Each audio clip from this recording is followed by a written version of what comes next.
What do you know and what do you say? Hi, neighbor, throw all your worries away. You are now in my power, Cookie. You've been hypnotized. I am in your power. You will do anything I tell you. Anything. In a little while, I will wake you up. And when you wake up, you won't know that I've told you to do anything.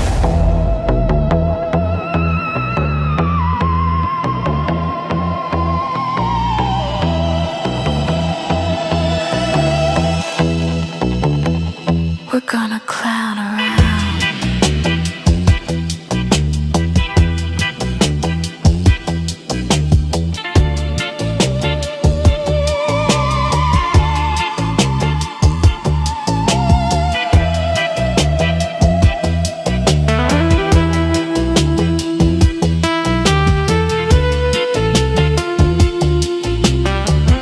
Oh, look at this horn.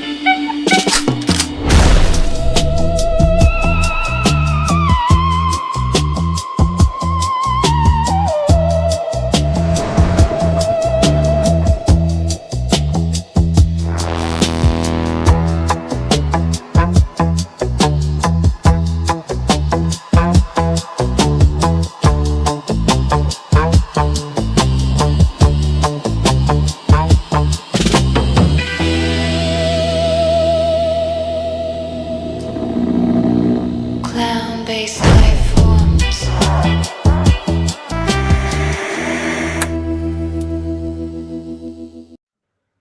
Welcome back, gentle listeners. It's time for another episode of Clown-based Life Forms. How you all doing? It's lovely to be back. Oh, mate, I'm jet lagged as fuck. Like really, like I have the lead blanket of the jet lag. But on on a lighter note, right? I'm back in Londonistan. There's like a new thing that they've got, basically, right?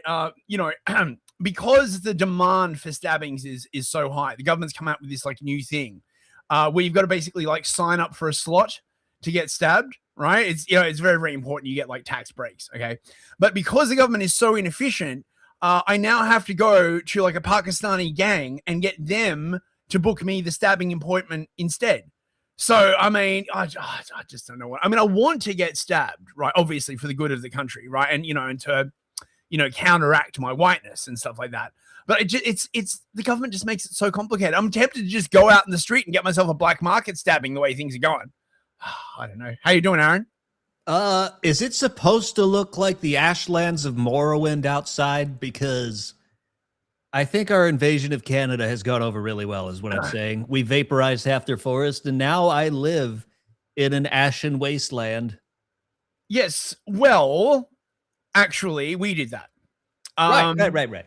We I heard on the grapevine that Blabra is not very pleased with your performance. Apparently, your fifth go around of clunge maintenance was unsatisfactory, and so we decided to nuke your planet from orbit with our special fire laser.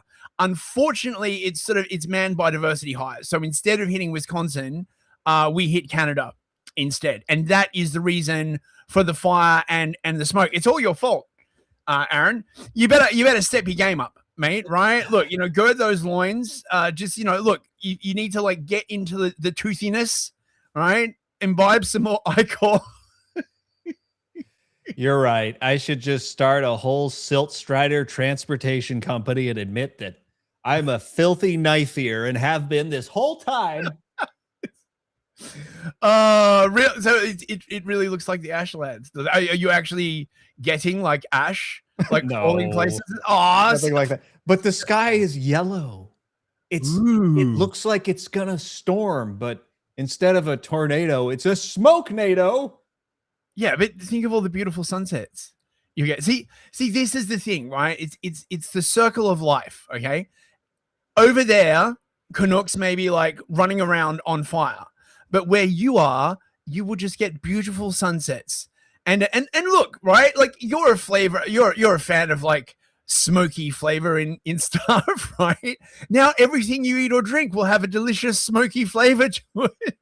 Ah, yes, the smoke-scented shower, the smoke-scented bed, the smoke-scented car. Yeah. The particulate in the air being over 500 or whatever on their stupid little meter. It's very hazardous to be outside today. I have my air cleaner running overtime. Ah, that seems a bit of a pussy move. Aaron, don't you know particulates are good for you, mate, right? Like, you know, keeps you strong. It's why, right? Like I actually go out of my way to inhale particulates, that and microplastics. You know, it gives my balls a nice sheen. It makes my joints hurt. Yeah, well, you know, look, if Klaus Schwab wants you to like consume microplastics, who are you? Really? I mean, who are you to deny his wishes, right? This is Klaus Schwab. Actually, speaking of Klaus Schwab, you know, he's filed like a complaint with like the police because apparently he found like a listening device in his house, and everyone's like, oh, the irony. the surveiller has become the surveilled. Oh, Klaus, you don't like it when someone's like listening to your private thoughts 24/7. Oh, gee. Oh, wow. Well, all they're going to hear are his Zoom meetings talking about his business developer like course that he sells. Have you seen that? Does he sell a business development course? Yeah, he sells some like elite mindset Zoom course that you can buy. It's on his website. Look this up. Yeah. There's an ad that looks like it was recorded by like his grandson on a smartphone. And he's just like sitting in a Holiday Inn window, just like, we need to teach people about the future. I don't know why he's French, but you know. Welcome to the Schwab Academy. It's real, bros. Look at it, the Schwab Academy. Are you anxious to become part of the Great Reset? Come and do my course, Restoring Truth and Trust. So I don't think he's like the guy I personally, right, to restore truth and trust. Mr. fucking, you know, you will own nothing and be happy, right? In a world of right, hang on, I've got to the Great Reset. I've got to get my fucking Schwab with. Get Zelensky out of there. Fuck yeah. Every all my accents are converging towards Zelensky. He's like he's like the accent black hole, right? Give it like 2 years and every single accent I'll try and do will just be like different shades of Zelensky. In a world defined by accelerating technological change, deepening polarization, and an erosion of shared reality, Restoring Truth and Trust, an agenda for the intelligent age, offers a clear, grounded, and hopeful path forward. Yeah, I mean, I'm not feeling. Oh, how much is he charging for it? I got to have to ask the price. It's too expensive. Here, order now. Okay, let's see. Okay. Oh, it's available on Kindle. Where's the course though?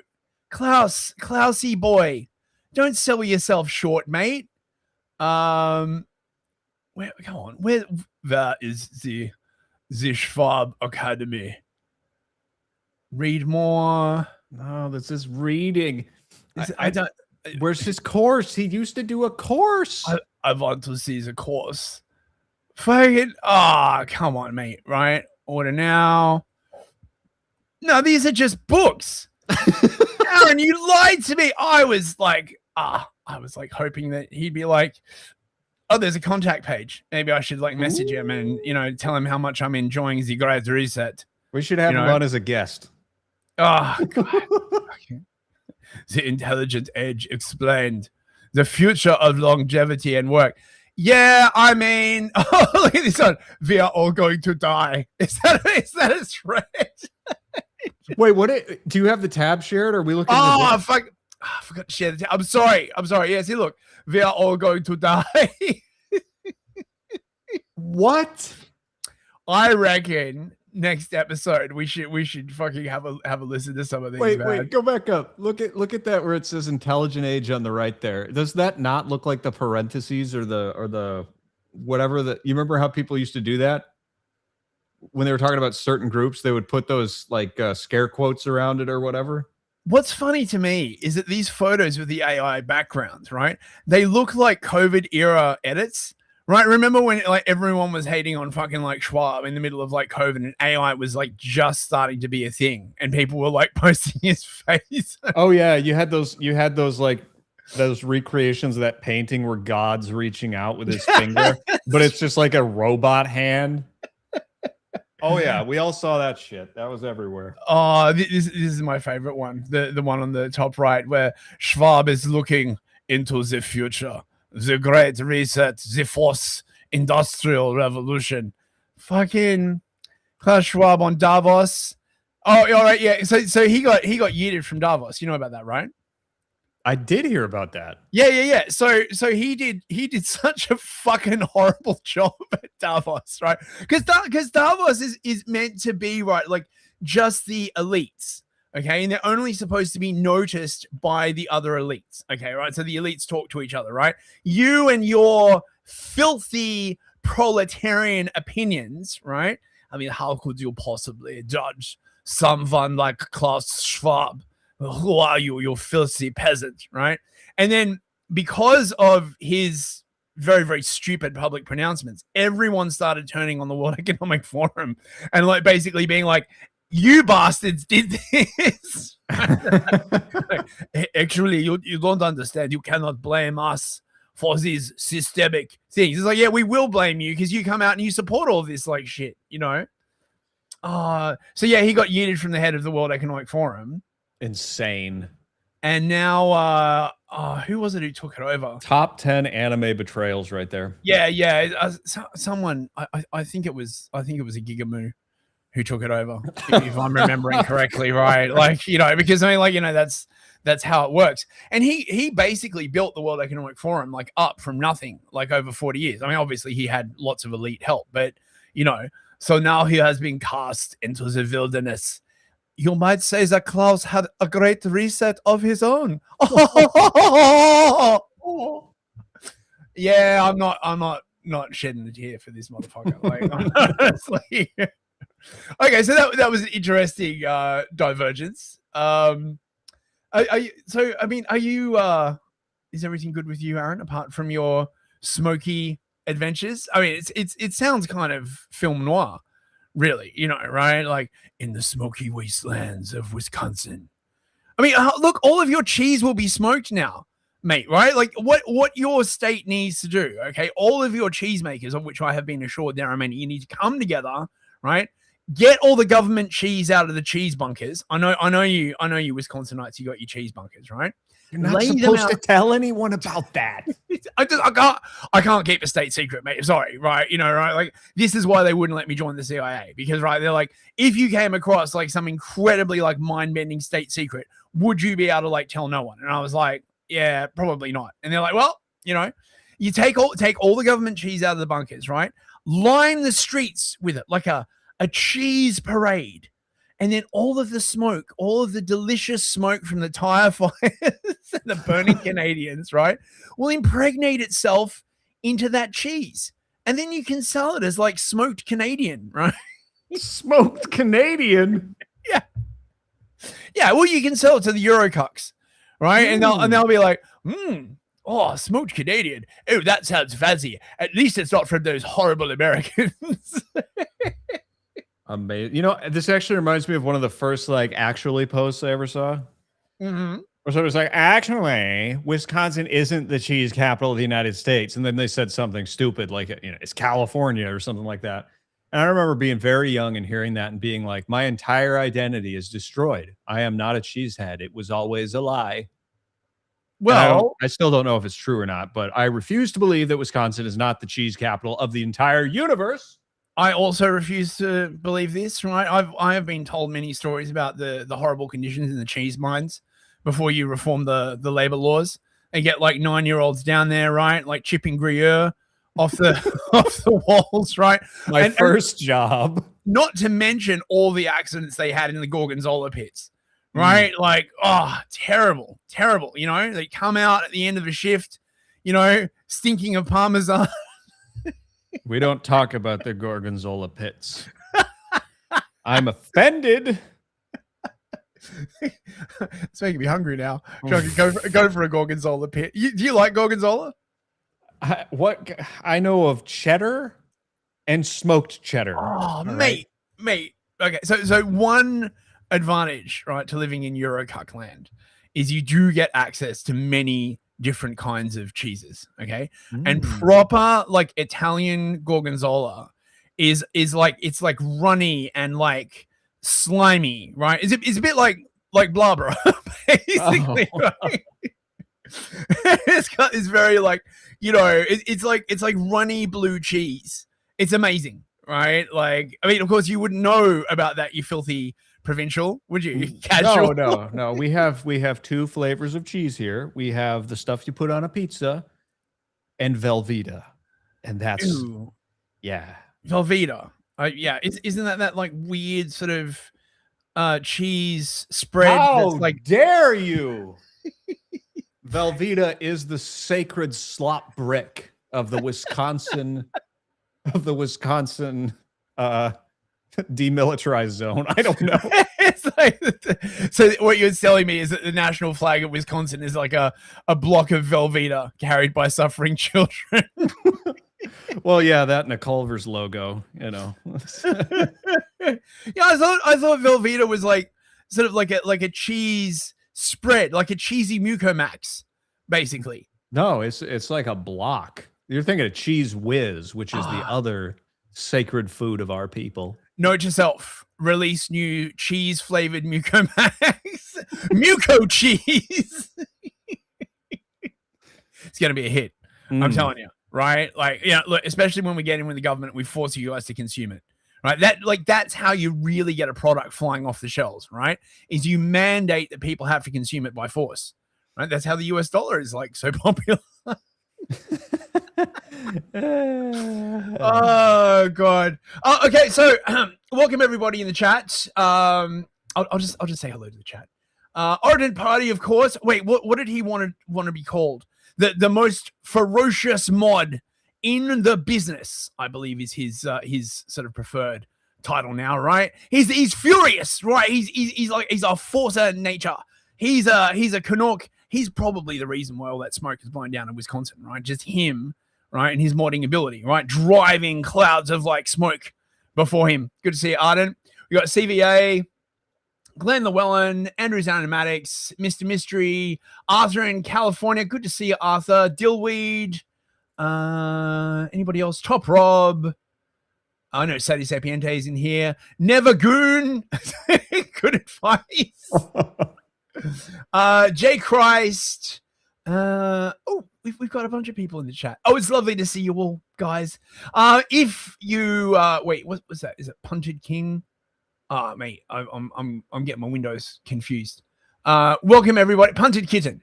If you would like to donate for therapy beers and other stuff, I have spun up Buy Me a Coffee since Ko-Fi is being a retard. If one of you generous souls would be willing to be like the first person to support me on Buy Me a Coffee. Oh, here we go.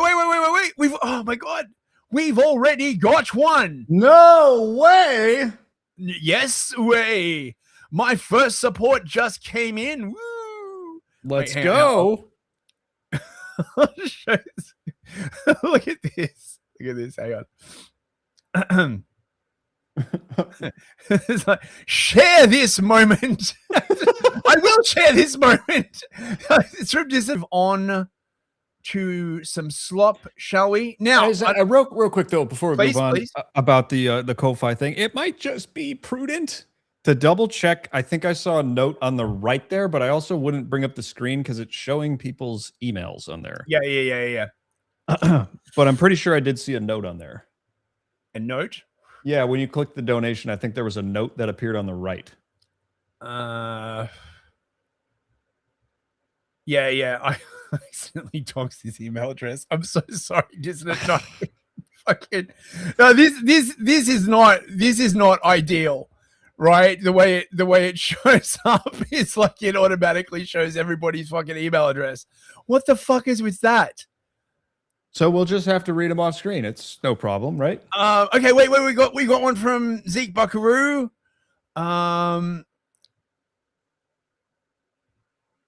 Became a supporter. What? I didn't even know that there was like a support thing. That's like buying you a coffee every month. It doesn't. No. I think that's right. Zeke Buckaroo for $5. Yeah, it just shows the email on screen. That's like let's terrible. not do that. That's really, really bad. Again, sorry about that dissident night. I won't let that happen again. That's very insecure. What the hell? Well, there is the Venmo. Yes, there is also the Venmo. You can like send Venmos, right? Dissident Night's gonna get a bunch of like Indians emailing him now. No, it's just gonna be me asking him where he hid the freaking Velveeta. Right. So look, I don't know if you guys are like aware of this. I have literally only become aware of this myself. I'm very, very, very concerned. Did you know that white supremacists are in fact using AI to make racist TikToks? This is They news to are? me, right? I've never heard of I this. can't believe it, right? Like, white supremacists have started creating edits in order to lure young white people into white supremacy. And when I say edits, I mean edits. Like, it's a racist caricature of a black person. That's how the video starts. And then it ends up with American eagles and screeching and showing beautiful or attractive white people. Here is an example of a video like that.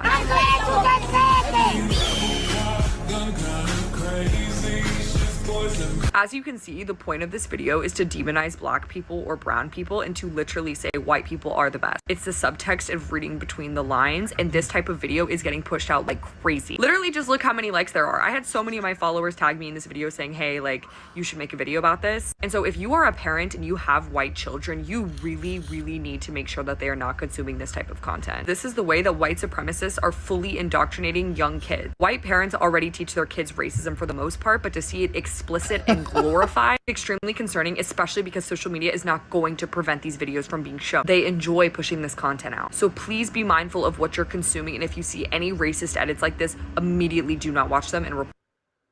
Oh. yeah. So be on the lookout, right, for racist edits. Okay. It's like this woman discovered a Garthogram for the first time. Like it has been known for a while that Instagram is the place to get your racist edits. Yeah, well, that's right. That's right. Wait, we have another Arthur and Callie. Here's something for the jet lag. Please don't dox me. Please don't dox me. Restart the stream. For $10. Thank you very much. Man, that's a terrible design choice. I literally can't show it on screen without the fucking what we should do is like open up a notepad window and just type them out. Yeah, I'm gonna have to do that. I'm gonna have really to do crappy that instead, font. right? Thank you, Callie, Arthur and Callie. I appreciate that, mate. Now, subscribe to him on Substack, by the way. Oh, Arthur, yes, subscribe to Arthur and Callie on Substack. I don't know. Do you have like a link to his Substack? I feel like we should like push his Substack. Maybe if you send me the link, I can send it to Arden, and Arden can post it in the chat. Sure. Now, what can we possibly use to fight the proliferation of digital white supremacy? Perhaps this is the solution. Meet OmiFA, Africa's first humanoid robot, built in Nigeria, speaking 8 languages, and now powering AI healthcare across the continent. Yeah, I doubt that. I doubt that, right? Omifi? Omifi. Omifi? Omifi? Yes, Arthur and Callie, tag Arden on X, and we'll publicize your Substack, mate. It's like cargo cult AI. Dude, I mean, like, fucking look at this shit, right? Like, this is fucking insane. Do you want to see it live? Yes, absolutely. What? It's like a wax figure that got melted. It's like Just a little bit. It's like a badly used sex doll. Oh, Right? Like it just and look, it's got like the hair like stuck down on the edge and stuff. Oh my god, this is so no. bad. Right? Oh, So- oh no. this is what it looks like. The funniest thing about this fucking video is that because the actuators in the jaw are so loud, you can barely hear what the scientists are saying, and it sounds scientists, right? It sounds like it's just like birds like tweeting. I'm quite proud of my creators and their hard work. It's been an amazing journey so far. Me. You've got to be kidding me. They couldn't grease up the jaw a little bit. It's just they're just like, yeah, turn the camera on. Nobody will notice that. It's like something from like a black version of Silence of the Lambs or something. You know what I mean, right? Like Silence of Damn Lambs, and she. Can I have a handshake? Oh, yeah, look at this.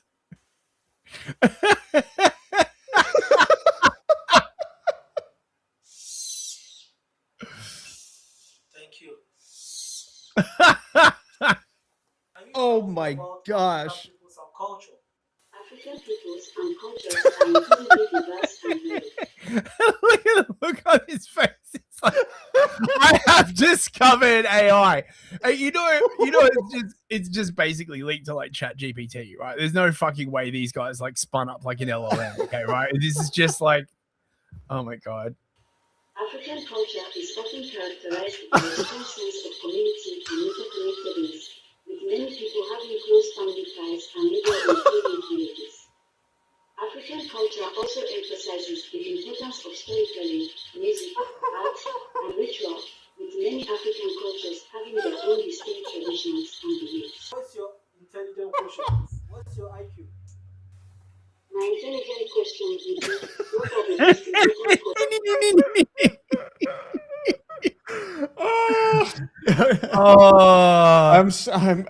Look at the seam on the lips, right? Like, oh my god. It's not a good day to laugh this hard. I'm swallowing so many Canadian particulates. Did they literally just like repurpose a sex doll or something? Like, I'm just like, this is so bad, such bad quality, right? Apparently, this is going to be like influencing healthcare all over Africa, which presumably is what I bet you a fucking NGO like funded this bullshit. Like, dude. AI systems are able to solve complex. You gotta be kidding me. Oh my god. You couldn't like just stick a little can of WD-40 with a little straw back there and just give a little squirt, you know? No, it's the way those like actuators like work, right? Because they're using like low quality ones, like they're like the switcher motors, right? Like I'm not like an engineer, but like to get like actuators that don't make that kind of like sound, you need like proper advanced ones, right? This is just kind of, mate. I wish it had the whirring had a bit more bass in it. It sounded like a Decepticon or something. Or like, well, oh my god! I like how they tried to hide it with the glasses. They're like, just give her glasses, then nobody will notice how dead that face is. The nostrils are one piece. I don't know. Okay, chairman of the Unicon Group. That's an unfortunate name. Yeah. Unicon Group. Let's look this up.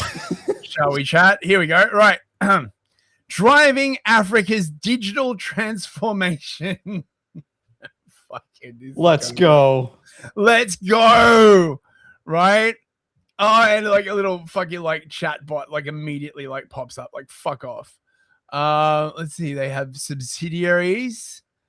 Here we go. Omelife Technologies, Africa's first humanoid robot. Let's visit the platform, shall we? Omifa.ai. Virtual assistant, voice, and chatbot. And this is the picture that they use. Oh my god. Download There's an the app. Oh my god, I'm not touching that shit. I'm not, and look at the picture they use, right? Like Just stuck a cutout of its head on some other AI generated AI. Oh my god. Oh my god. Unicorn group. Okay, let's see. About us. Let's have a look at their about us. You always find like the best stuff in the about us page, right? Right. So who's funding you guys? No. Come on. Where's the group? Okay. Come on. About. Come on. Show us who is funding you. Our core values. Yeah. There it is. Our professional team. Professor Chucks Ekewume. Why has he got his shoulders like he's like going with his shoulders? Why is he doing that? To fit in the frame? Oh, for God's sake. Is the AI bot getting in the way of your AI website experience? It's just like who is fun? This has got to be funded by like someone. Yes. Right? Come on. Frequently asked questions. The page is blank. You have questions? Perhaps you should shut the fuck up. It's just like, yeah, no, this totally isn't like a scam. No. Oh my god. That's the founder right there is Chucks. Freaking Ekwueme. Fucking hell. Okay. So that's pretty awesome. I think personally they need to make a black version of this. So the Chinese are already getting their clankers to fight. Now, what I wonder is like in 200 years, will the clankers get all woke and then be like, back in the day, they used to make us fight each other. It was like the organics. 斗牛士不会又晕了吧？哇！正面的倒地 ！Oh my god！ 但斗牛士快进行了还击，北开3度的这个，双方势均力敌。哎，这个飞踢要中了！哎，我感觉斗牛士的头，他晕了！斗牛士受到重创，哦，摇头晃脑中啊！不会爆创这吧？真的要输了！斗牛士还能坚持吗？斗牛士他还在，真的是太顽强了，他还在努力。斗牛士他还在坚持，但我觉得这个需要裁判的一下判定了啊。我觉得这个体育精神是。 I love how his head is like completely off its body. It's like this is so fucking Black Mirror, mate. Like, yeah, at a party, I'd watch this all day. I would also watch this shit, right? It's like Robot Wars. What they need to do, right, is have like another league where they're like got like flamethrowers and like guns and shit, right? And they like have them in like a concrete enclosure. That shit would be fucking kino. Or they got like weapons or something. Come on, mate. Dude. I would watch that, man. 可歌可泣。体育精神这一块我还真是的。 厉害啊！我们看得出来，这个斗牛士的主创团队真的很用心了。对，现在有怎样的一个优势呢？我投掉了，你就踢不到了。I just love the way it whips up. 我投掉了，你就踢不到了啊！又是正面的击倒，白色雄鹰再击3分，斗牛士1。Watch the headless one win.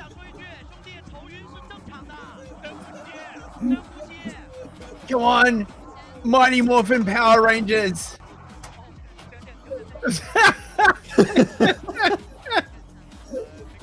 这叫什么？但是因为我们的赛事还在进行，所以一切都是合理的范围之内。对啊，对的，我觉得这是机甲啊，这是机甲。我觉得很明显能看出来，哪怕斗牛士投掉了，他依然能够遥感到对手。真掉了！这是给Dude. Oh my god. We got a Venmo. We got a Venmo from Zeke Buckaroo. Nice. He goes, they can't get Joe Rogan to provide commentary for the bot fights? Soon. That'd be like awesome. We'll have AI Joe Rogan narrating the AI bot fights. We got a massive one from Kill All Bunnies for $50. Thank you very much. I need like I'm gonna like need like stickers and stuff. Like to figure that out. Thank you so much, Killer Bunnies. Here's a bribe not to dox me. Also, this is the second most advanced device Africa has ever produced, right after their mechanized inventory. Oh my god! It's gonna be restart the stream. Don't dox me. We're done. And, Jam sent $10. Thank you, Jam. Make sure to teach your children FBI crime statistics. Please dox me. Well, if you wish, Jam. Oh my god, fucking man. Oh, dude. So look, I think these robot fights could actually be like really, really popular. I hope they're like more of a men. I really, really do. I hope they start using weapons. Like if we could get like I don't know, like a airsoft match or paintball match, but with real guns.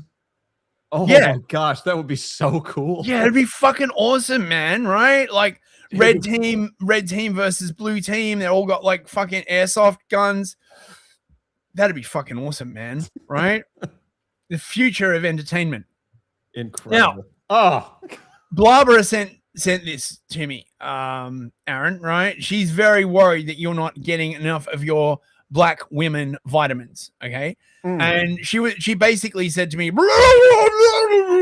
which translated means that she thinks you'd be able to up your performance to a very toothy 6 or 7 times a day if you've got some black woman vitamins in you, okay, right? So, this is a community service announcement from the Catonic Horror that cares about your health, right? We weren't expecting that, were you?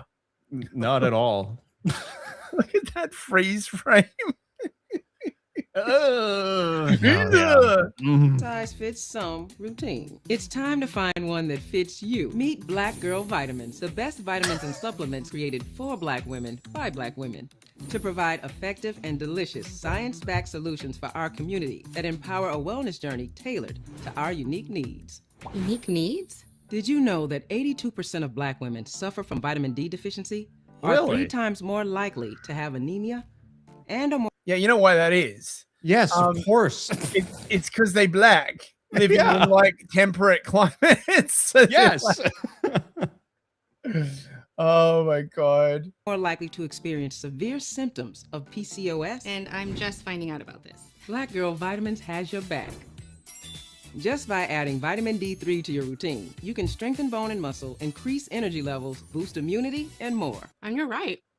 These are good. With You're gonna Black eat the Girl whole jar. Vitamins, Yeah, those are pineapple Kool-Aid flavored, actually. Oh, can I get some of these for a friend who is black? A black friend. Not only will you feel better, but so will your sisters, mothers, grandmas, aunties, and friends. It's time to be seen, be heard, and be your best self. Learn more at blackgirlvitamins.co. Size fit. You know what? I support this for my black female friend who I definitely need these vitamins for. You gotta support it for the power. Right now, someone, I forget who it was. I think it was on Artie and Fierce. Hang on, just give me a second. They sent me a message about this author, Quan Millz. Okay. Now, this is a real thing, right? These are real books on Amazon. Okay. This is like an actual Amazon page, right? Such great hits as "This Hoe Got Roaches in Her Crib," "When a Bad Bish and a Savage Link Up," "My Psycho Baby Daddy" 1 and 2, "The Coldest Thug Ever," "This Ninja Got a Small Dick" Part 2. I can't believe these are like real, but they are. They are. Now, the thing is, I can't figure out whether these are like real or a joke. Look at that title, "Pregnant by My Mother's Gay Husband." So I managed to get like a copy of this, okay, and we're gonna read a little bit because this is like just the weirdest stuff, okay. So I asked Grok for a summary of this hoe got roaches in her crib. The story centers on Austin Watkins, a 35-year-old single father currently incarcerated in Chicago's Cook County Jail. Oh, what a surprise. He's deeply worried about his 6-year-old daughter, Maya, who is living with her mother, Fred Quisha Pierce. Fred Quisha? This has got to be a troll. This right? has to be. This is like an AI generator. This has to be. Okay, go on. Carry on. Carry on. I mean, I'm weirded out, right? Like, these are actual books on Amazon. I want hundreds of reviews. I want to know, like, look, they're on Kindle Unlimited, okay, right? Like, how many did they sell? Wait, they're on Kindle Unlimited? Right? Oh no, I'm in trouble. If you got Kindle Unlimited. I see. Look, we need you to dive into this more and report back for us. I've been saying I should read more. See, it's the honorary black of this podcast, right? Fred Quisha is depicted as a neglectful, self-centered woman from Chicago's Englewood neighborhood who prioritizes her own lifestyle, chasing money, smoking weed, and romantic sexual pursuits over her child's well-being. Maya endures psychological, emotional, and physical abuse in a squalid Section 8 apartment, literally infested with roaches. Austin's mother, Dolores Watkins, is determined to help her son turn his life around and rescue her granddaughter from this dangerous environment. She tries to work through the child welfare system and family court bureaucracy to challenge Fred Quisha's custody. But Fred Quisha, I just can't get over that name, right? But the red tape and obstacles push her toward taking a more direct, high-stakes action to protect Maya. The narrative follows these intertwined struggles: a father's fight from behind bars, a grandmother's fierce protectiveness, and a mother's chaotic, self-serving existence, complicated further by a looming pregnancy that threatens her plans for a come-up. Quan Millz style here is raw, street-level urban fiction. Even Grok can't say it's black, right? No. With social commentary on single fathers' challenges in the family court system, manipulative dynamics, neglect, and the realities of urban Chicago life. Many readers and editions describe it as having a satirical or comedic element. Yeah, it's troll, right? Blending melodrama, dark humor, and over-the-top ratchet situations while tackling heavier themes of abuse, resilience, and redemption. It's 378 pages. Oh, 378 glorious pages. So, should we read a little bit? I got a copy, right? Should we start at the beginning or like in the middle? Oh, I don't know. Let's start from the beginning, right? And just just for the setup, right? This hoe got roaches in her crib. I think you've got to read this in a black accent. I think it's only appropriate, right? So this is just for purposes of review, obviously, right? Obviously, yes. Let's see how it opens. Chapter 1. All these fucking roaches and shit. God motherfucking damn it.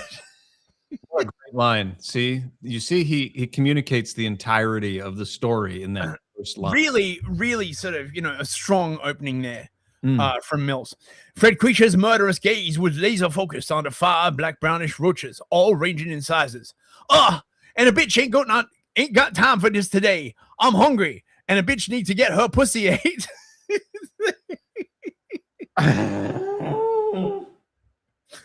It's a bit like Blabra. Really, right? when she gets agitated, right? She starts missing you. Right? the agitated Section 8 strag continued to nag. The biggest roach, Daddy Roach Sr., embarked on a dangerous journey to lead his family to a mecca of stale food. His wings lightly flapped. He used his long, wise antenna to lead his loyal wife of 32 days, their 2 well-trained teenage sons, and their precious baby daughter toward the distant smell of decaying Domino's pepperoni and sausage pizza crust, hiding away in a dark corner of Fred Quisha's messy apartment living room. So now it's a family story about a family of roaches? I don't know, man. This is the wildest fucking shit I've ever read. Every third Friday of the month when them food stamps hit her EBT card, Fred Quisha usually treated her 3 kids to greasy pizza, saucy buffalo wings, and Cinesticks. The pizza fiesta was sort of like a food stamp renewal day of celebration.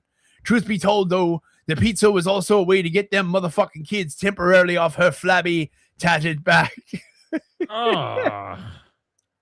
Frequisha hated to have to spend her weekends watching her badass kids, especially when she needed to get ate out and dicked down by some local Chirac savage. What the fuck? Excuse me. Only God knows why she was so annoyed watching them. Ain't like the bitch had a job where her weekends were invaluable, deserving precious relief from a hard day of work. Every day was a fucking weekend for this hoe. Anyway.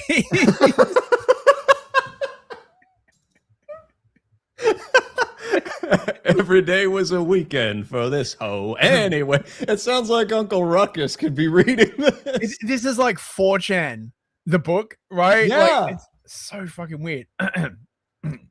This particular cross Daddy Roach Sr. centered had been nestled away for weeks, shit, possibly months, out of the purview of other vermin living in the grimy apartment.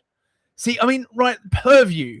This is written by a white dude, right? Like, Yeah. No ghetto black be using the word purview, right?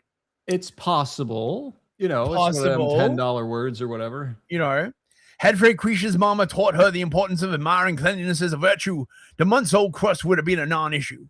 Perhaps then Frequisha would have not been staring down the critter family peacefully pilgrimaging along the hallway's dusty white cracking baseboard. I swear to God, these motherfucking kids keeping my house nasty as shit. They're getting on my... Excuse me. Bless you. They're getting on my last damn nerves and I got shit to do today. They're real gonna make me go off on their motherfucking asses. Frequisha griped under her dry, morning, blunt-infused breath. This is a troll. This has to be. Frequisha, better known as Moo Moo in the streets, positioned herself in close proximity to the migrant roach family.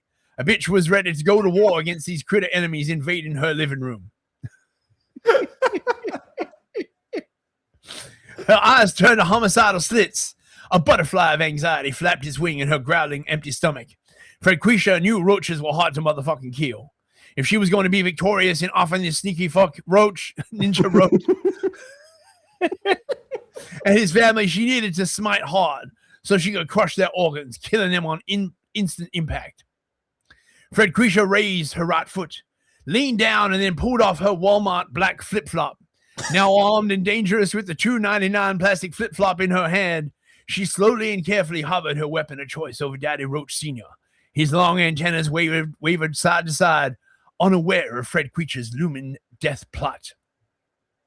Raised in Chicago's notorious Cabrini Green housing project, high rises until the age of 20, Frequisha had no trace of fear for roaches in her body. No fear of white mice. No fear of daddy long-leg spiders. Not even a trace of fear for Norwegian brown rats, once a major problem in Chicago's slums.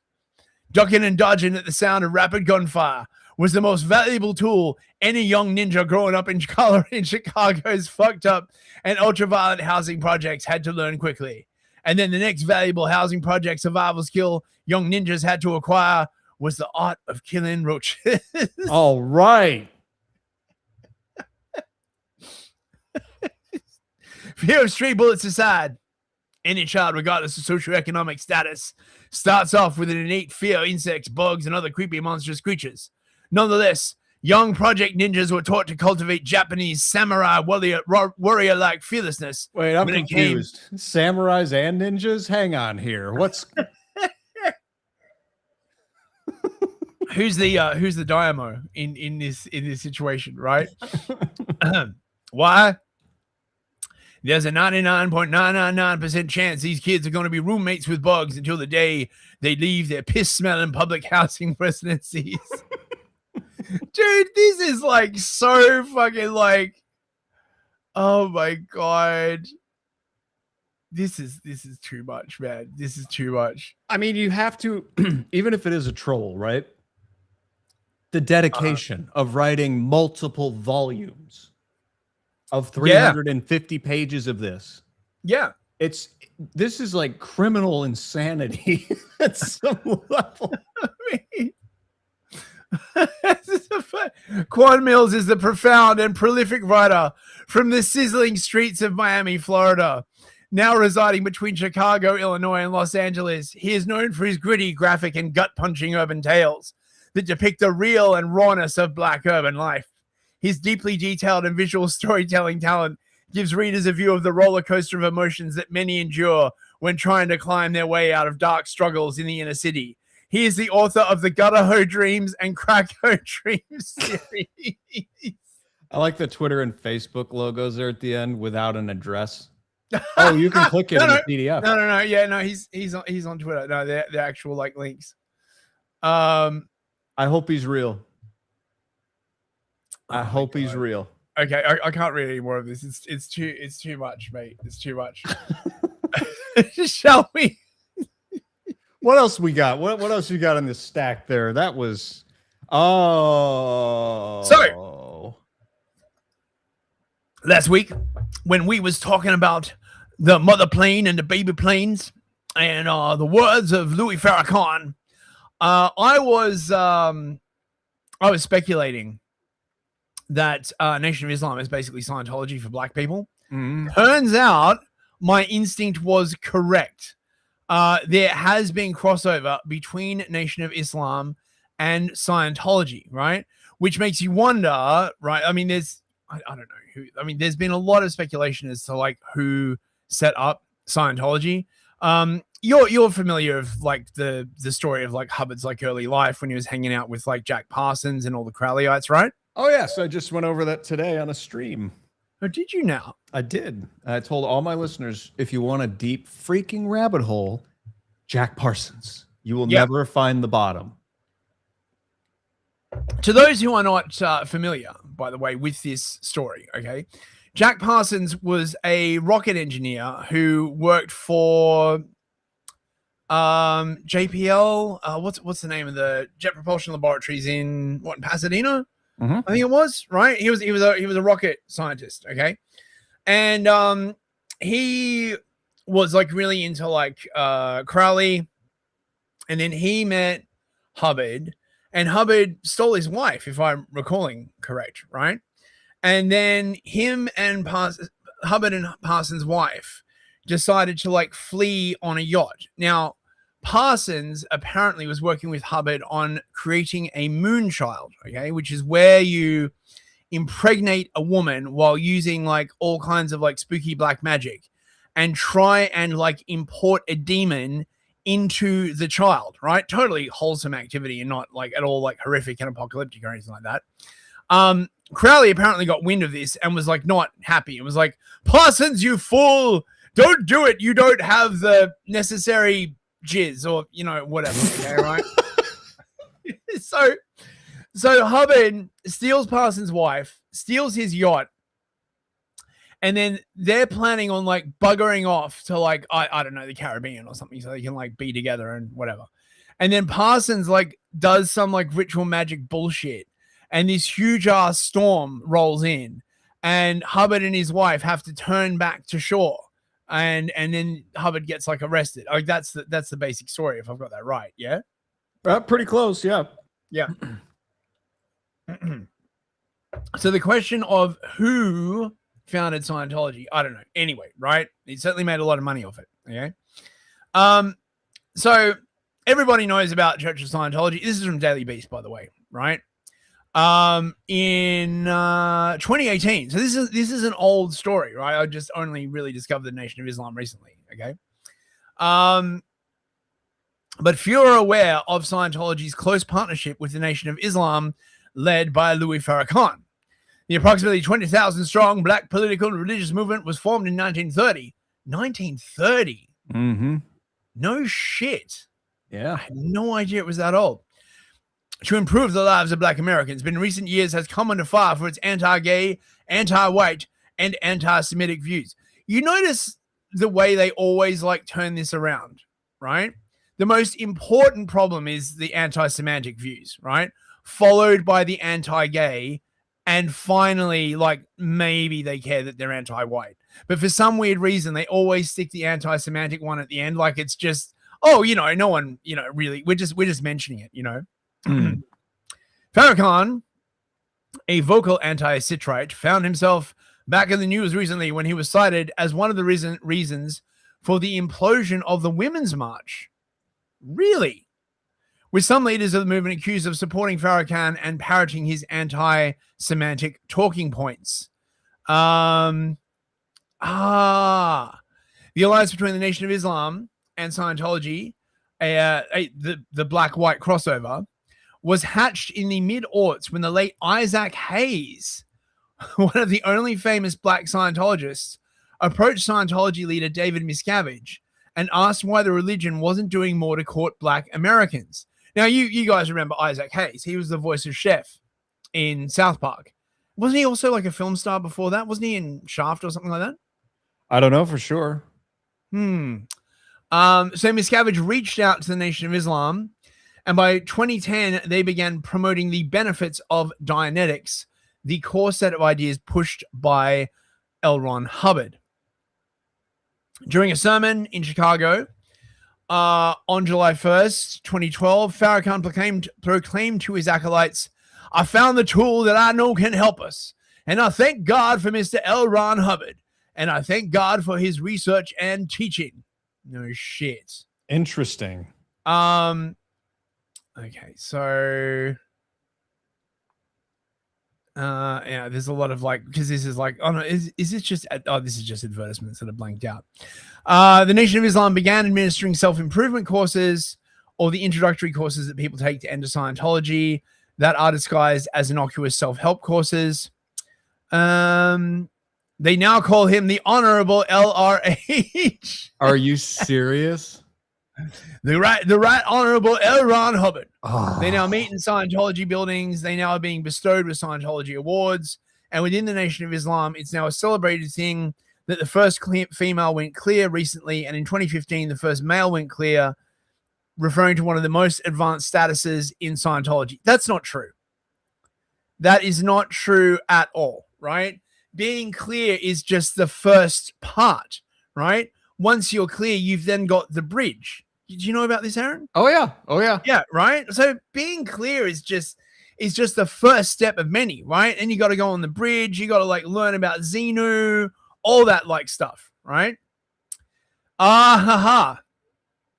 Scientology has a policy that any of its members who recruit someone into the religion get to receive 10% of whatever their recruit pays into it. I was not aware of that. So it's like a multi-level marketing thing. But it's a religion, so, you know, it gets a pass, I guess. I'm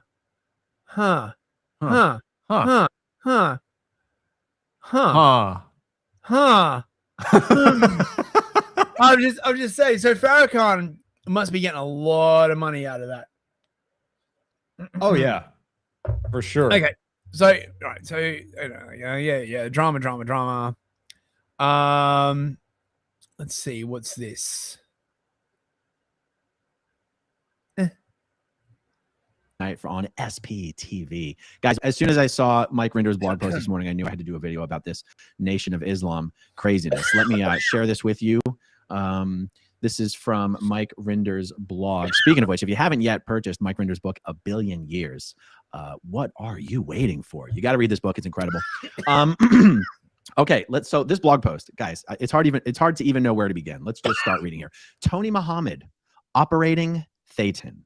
This is a promo piece sent out from the Church of Scientology Advanced Organization in Los Angeles. The world needs more OTs. And here's a picture of Tony Muhammad finishing OT2.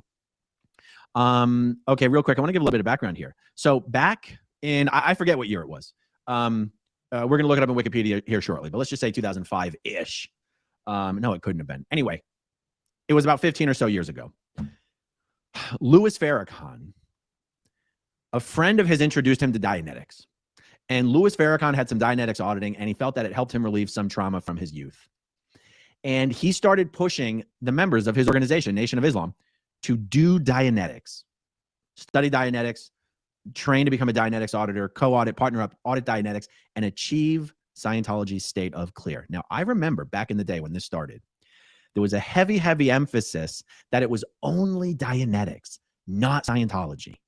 And, you know, if you want to be really naive about it, you could make an argument that Dianetics, just Dianetics, 1950 version Dianetics, has nothing to do with Scientology. It's just a mental health science to relieve the lingering effects of earlier trauma. It doesn't deal with past lives. It doesn't deal with thetans. It doesn't deal with Xenu and body thetans and all this stuff. It would be a naive argument, but you could make that argument. And that is the argument that was being made back in the day when the relationship with the Nation of Islam first started. He was saying just Dianetics, not Scientology. Well, over the last several years, some members of the Nation of Islam have progressed beyond just doing Dianetics and quote unquote achieving the state of clear. And they've progressed onto some OT levels. I've seen this. I haven't really made a big deal about it because it was just lower level members of the Nation of Islam. And yet now we have Tony Muhammad, one of the most senior members of the Nation of Islam, actually finishing OT2, which means he's starting OT3, which means he's already done tons of past life auditing. Tons of auditing where he's going into past life incidents, and he's about to learn about Xenu and the body thetans and the Galactic Confederacy and all this kind of stuff. And this is, I mean, dude, they get it. They don't want to miss the mothership. Andrew's Automatic said, it's a pyramid scheme, a shape scheme. Yes. Yeah, all these guys, they have the same way of thinking about it. It's not, is it correct? It's, can I get something from this? Or does it work to get me something, right? So it's like, yeah, let's get involved in Scientology because they got a lot of money. And I want some money. Has nothing to do with truth. What kind of past lives, quote unquote, do you think the black Scientologists are like bringing up? I bet every one of them is like a freed slave that struggled against like the white man, right? I would have said like a king or something like that, you know? Well, no, because that's the thing, right? Like they audit like all of your previous lives going back like 1 million years or something bullshit, right? Like, and then after they've done through that, they like audit your lives when you were like animals and then like back to being an amoeba and shit, right? So like, so they'll probably, right, like they'll have like a bunch of like crap about slavery. Then they'll probably be like, I was an African Kang, okay? And then, I don't know, they'll be like, I was a hyena or something, right? And then I was like an amoeba. Wow. I actually have some footage from Tony Muhammad, right? Oh, Western regional representative of the Nation of Islam. Okay, this is from Scientology's official channel. Dude, they've only got like, no, they don't even have 100K subscribers. Fuck me, they fell off, mate. Well, they don't. I don't know if it's still true, but for forever they didn't allow their guys to use the internet. Oh, really? Yeah, they wouldn't let them watch the news or use the internet. At least not in not to like. I don't know. Maybe it wasn't all the internet, but it does seem. They did have restrictions on it. I remember that much. No shit. Yeah. Wait, hang on. We got a super chat from Arakeen Green Moon as well. So they are anti-spelling and anti-happiness. Thanks, Arakeen. I appreciate that. Not throwing any of this up on the fucking screen. There's literally no way to list the super chats with the message, with the messages, right? And like the number without like exposing people's email addresses. Like that's so fucked up, man. That's not good. No, that's not good, man. Nope. Buy me a coffee, L. But at least it's working. Thank you so much, Harry. It is working. Okay, let's have a listen to Mr. Tony Muhammad. Oh, actually, speaking of Muhammad, right? It was like really funny. We got off at the airport in London, right? Ordered a taxi. Okay, and we get a message. Your driver is Muhammad. What are the odds, right? We're like trying to find this like taxi driver, and I'm saying to Mrs. Fist, like we should just like yell out like Muhammad, like over here. Half the people at the airport are going to turn around and like look at you. Yeah, it's like welcome home. Your driver is Muhammad.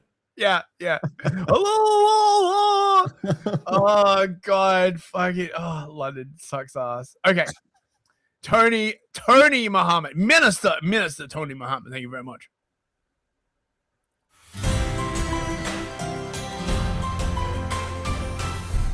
All betterment groups, no matter who they are, there is a surah in the Holy Quran called the Allies.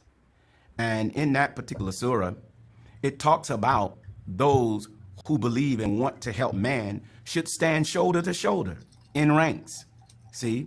And what we should do is drop all of the division, all of the false ideas and false ideology that we've all fallen victim to, and remove the scale from over our eyes and be able to judge a tree by the fruit it bear and judge a man or an organization by its works.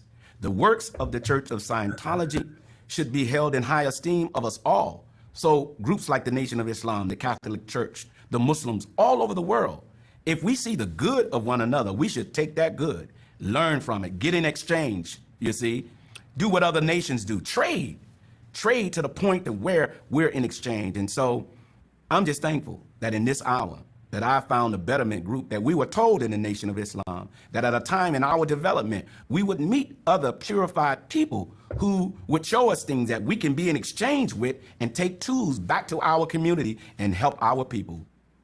And I'm telling you, the world would be a better place if all of us, whether we're Catholic, whether we're Muslim, whether we're Baptist, whether we're Episcopalian, you know, we should learn from one another.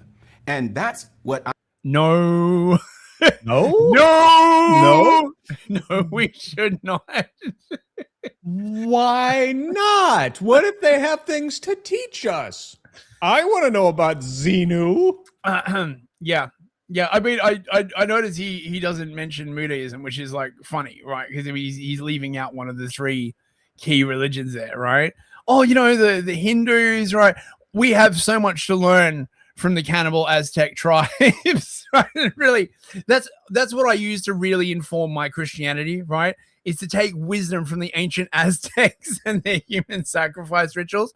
They've got so much to teach us, bro, right? I mean, listen, if you can't learn something from a cannibal, you're probably a bigot or something like that. Well, I mean, to learn something from the cannibal, do you have to like eat their heart or something? Yes, right? Like, yeah, isn't that how it goes, right? Like you have to, yes, you have to eat their brain and absorb the knowledge therein. It's the only way. Are you sure you're absorbing knowledge and not Kuru, right? Well, you know, you could also be absorbing a nice Chianti, but you know, that's you know what Kuru is, right? I have a dark spot in my brain where I did know where that was, and then I blacked it out. Right. So Kuru is basically the human version of mad cow disease. There it is. Yeah. It's a prion disease.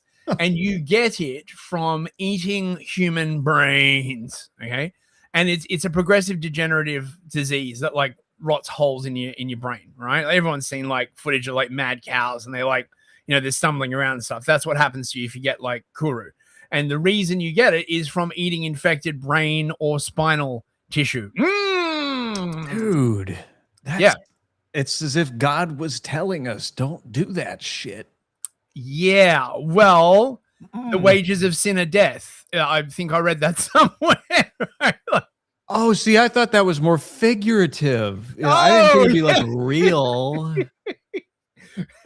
No, that's turns out that's very, very real. I know a bunch of people who've died from sin. Actually, it turns out that shit is really fucking bad for you. Like, oh, you know, it's fine, right? Like, yes. Look, Andrew's Animatics is on something, right? If you ate Yakub's brain, right? Both of his Which brains, one? Oh, both. Okay. Well, I don't know, right? You could extract both brains, right? Mix them together and sort of make a Yakub Kuli, right? Like a sort of delicious. You know, someday you and I, man, when you get to America, we're gonna start a smoothie bar. We'll just have the Yakub special. Yakub's brain special. We'll get so much press. People are gonna love it. Oh, mate. Oh, no, like we have to have two, right? Yakub's left brain and Yakub's like right brain. Oh, yeah, mate. Quaz is like, maybe you get super Kuru. Mate, right? Like it's a super Kuru, but it only affects like white people and it makes them forget their technology. And what we need to do is we need to recover Yakub's brain so we can spread it to all the white people and then they will forget their technology. And then the mother plane will come down with the little baby planes and will bomb all the white people. They won't be able to resist because they got no technology because of the power of them eating Yakub's brain. We just called it. I just thought of another smoothie name: Kuru Pineapple, like Kool-Aid Pineapple. Kuru Pineapple. Delicious. That's pretty fucking good, man. That is pretty fucking good. I like about the Church of Scientology, you don't hold back information. It's here for anybody to get. It's here for anybody to take to their own religious idea, their culture, their ethnicity. I'm telling you, and that's the beauty what I love. I don't feel stranglehold. In fact, I have become a better Muslim as a result of my relationship to the Church of Scientology. My mentor, my leader. Yeah, I wonder what your imam thinks about that, mate. He's probably his own imam. I don't feel like the imams would be like too cool about that, you know? Yeah. Teaching. I feel like syncretism might be a no-no in some religions. Okay. So we've got this as well. Look at that guy. What a face. Why is it that with shorts you don't get like a Seeker bar? I hate shorts so much. Like whoever invented shorts on YouTube should be like soundly spanked. What the Nation of Islam is about and what Scientology is about. I'm like, this is like absolutely. It's eerily similar. Absolutely. Right? Absolutely. I'm just like everything you're saying. I'm like, okay, literally like 3 universes. There's the physical universe, your universe, and the other guy's universe. Absolutely. That's not a quote. Yes, Scientology concept. That's a Scientology concept. That's almost exactly what you just said. Absolutely. I'm like, what? Absolutely.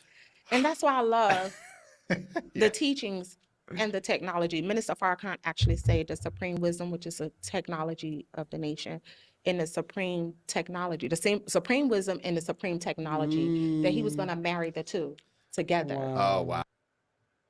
Oh, fuck's sake. So he's going to marry supreme wisdom and supreme technology together? Yeah. Once the blacks take over the technology, it becomes, they will suffuse it with their black essence. Oh, this is bad for Scientology. You do not want to merge. Like this guy's over here like, we're basically teach the same thing. Wow, we're basically the same. You don't want to do this. Don't do it. Have you ever been audited, Aaron? Have you? Yes, I have actually. Right. So when I was a young, dissolute youth, I used to hang out with a bunch of apostate Scientologists. Okay, so it's fucking like, so basically, right, you'd get these like Scientologists, and they'd split from the church. Okay, but they'd still be like addicted to auditing and like the e-meters. Do you know anything about like how that shit works? Auditing and e-meters, yeah. Okay, so hang on, let me find. You confess something. your sins to the holy cans, and it measures the electrical activity in your body. Yeah, I mean, yeah, basically, right? So the e-meter, they don't show the cans, right? Here we go, right? So the important part, okay, is that you hold the cans in your 2 hands, okay? And it's a galvanic skin response tester. Okay, so it measures micro muscular movements. Okay, so if you're talking to someone and you come up, you say something that is like traumatizing to them, then you'll get these micro contractions in the hands, right? And the needle on the e-meter will swing. Okay, and here we go. This is a proper picture. So you hold the cans, okay, right? And it's like the e-meter. Now it's actually like very effective for like honing in on what's bothering someone, right? So if someone's like got some like real sort of like issue, right? And you start with sort of like general questioning and you can hone in on it like really, really quickly.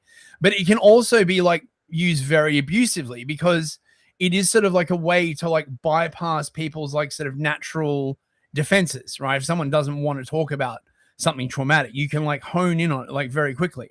And this group of apostate Scientologists that I knew, right, were like very into this whole thing. So what really winds up happening when you're e-metering someone is you're basically like teaching them to control their autonomic nervous system. Is like, so when you have someone who's like clear, quote unquote, what that means is that you can ask them all of these questions and they won't exhibit any sympathetic muscular response.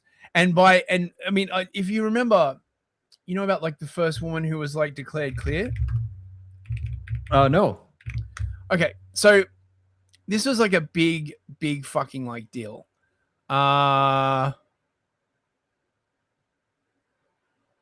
Fuck's going on here? This was a big deal. Scientology. So back when Scientology like launched, right? They basically said that like clear was like the top tier. Okay, right? And clear was when you'd gotten rid of all of your body thetans. Right? As you may be aware, body thetans were attached to human souls on the planet. I forget what planet it was, right? All of them were sucked up and frozen and then dropped in a volcano or some fucking like shit. And then they were like picked up and they were transported by gold DC-10s over to Tigiak, which is Earth. Right. Naturally. Okay. And when these like souls were dropped on Earth, right, they attached themselves to humans and they became sort of like, I mean, demons, basically. You know what I mean, right? Yeah, like Canadians. Yeah, that's right. Exactly. or Eurocucks trying to migrate to America. Yes, stay out. Okay. And so you use like so it's basically like a bottomless pit of trauma, because once you've gone through like someone's the trauma in their life, right, then you've got to audit all of their thetans, and all their thetans have their other lives, right? And then you've got your past lives. Like, it's just an endless process. And like I was saying, right, like eventually you can like audit their past life as being an amoeba or like a smell or like sort of like a vague force of some kind. Okay. This sounds like a little like Freudianism. Yes. Right. Now, supposedly when you became clear, right, Hubbard described clears as having, quote, an awareness which can create energy at will and can handle and control, erase, or recreate an analytical or reactive mind. Hubbard claimed that clears have complete memories and know why events in their lives have happened, which leaves them free to pursue their goals without hindrances, the reactive mind. Funnily enough, right, all of these goals seem to like be around making money. I've noticed, like, right? It's clears never seem to like realize that their goal is to like convert to Orthodox Christianity and like become a monk or something like that. It's always like, because it's fundamentally like very materialist, right? As all reincarnatory religions have a tendency to be. Okay, because the whole idea sort of behind reincarnation is like, well, so you've got many lives, number one, so it doesn't really matter that much like what you do, right? Because you're going to be coming back. And if you take like the Hindu view, it's like reincarnation is also like very, very brutal, because you can basically say to anyone that's had bad shit happen to them, the reason why bad shit has happened to you is because you were bad in a previous life. This is the concept of like karma, right? And in Indian societies, that's how they justify people in lower castes. They're like, oh, well, you know, and if you lead a virtuous life, you like ascend castes and all this kind of like shit. You know what I mean, right? Yeah. Then you have here we go. After attaining a state of clear, person may go on to study the operating thetan levels, which are described in Scientology materials as states where the ability to operate outside the body via exteriorization becomes commonplace. Beyond that becomes cleared theta clear, which Hubbard, I mean, it's just fucking... Wait, cleared theta clear? It's just never ending. Really, oh, right, is the point. It's like Freudianism, but you never run out of shit to do therapy on. So you got clear, the OT levels, and then CTC. Listen to Clowntown Chronicle, everybody. That's my that's a cleared theta clear CTC. That's right. Arden, could you chuck it in Telegram? I can't run Discord at the same time as I'm streaming because it like fucks with the thing. Chuck it to me on Telegram, mate. Now what I'm trying to like find is the first clear, right? Was this it? Sonia Bianchi? So basically, right, the first person to reach clear, I think this is it. Was this woman, right? And Hubbard like paraded her like around in front of like a bunch of people and said that she like would have like psychic powers and all this kind of other shit. And it was all bullshit, like amazingly. Okay, hang on, wait. Let's see here. It says the first person publicly declared to reach the state of clear was South African Scientologist John McMaster in 1966. Oh, really? Yeah. Is that what it says on there? I thought I saw. No, it says no. Here we go. Here we go. You got her? Sonia Bianchi, Hubbard's first clear who vanished from Scientology history. Right. This is the version I remember. Oh my God, look at that face. Ugh. A woman that L. Ron Hubbard presented in August 1950 presentation at the Shrine Auditorium in LA as the first example of a Scientology clear.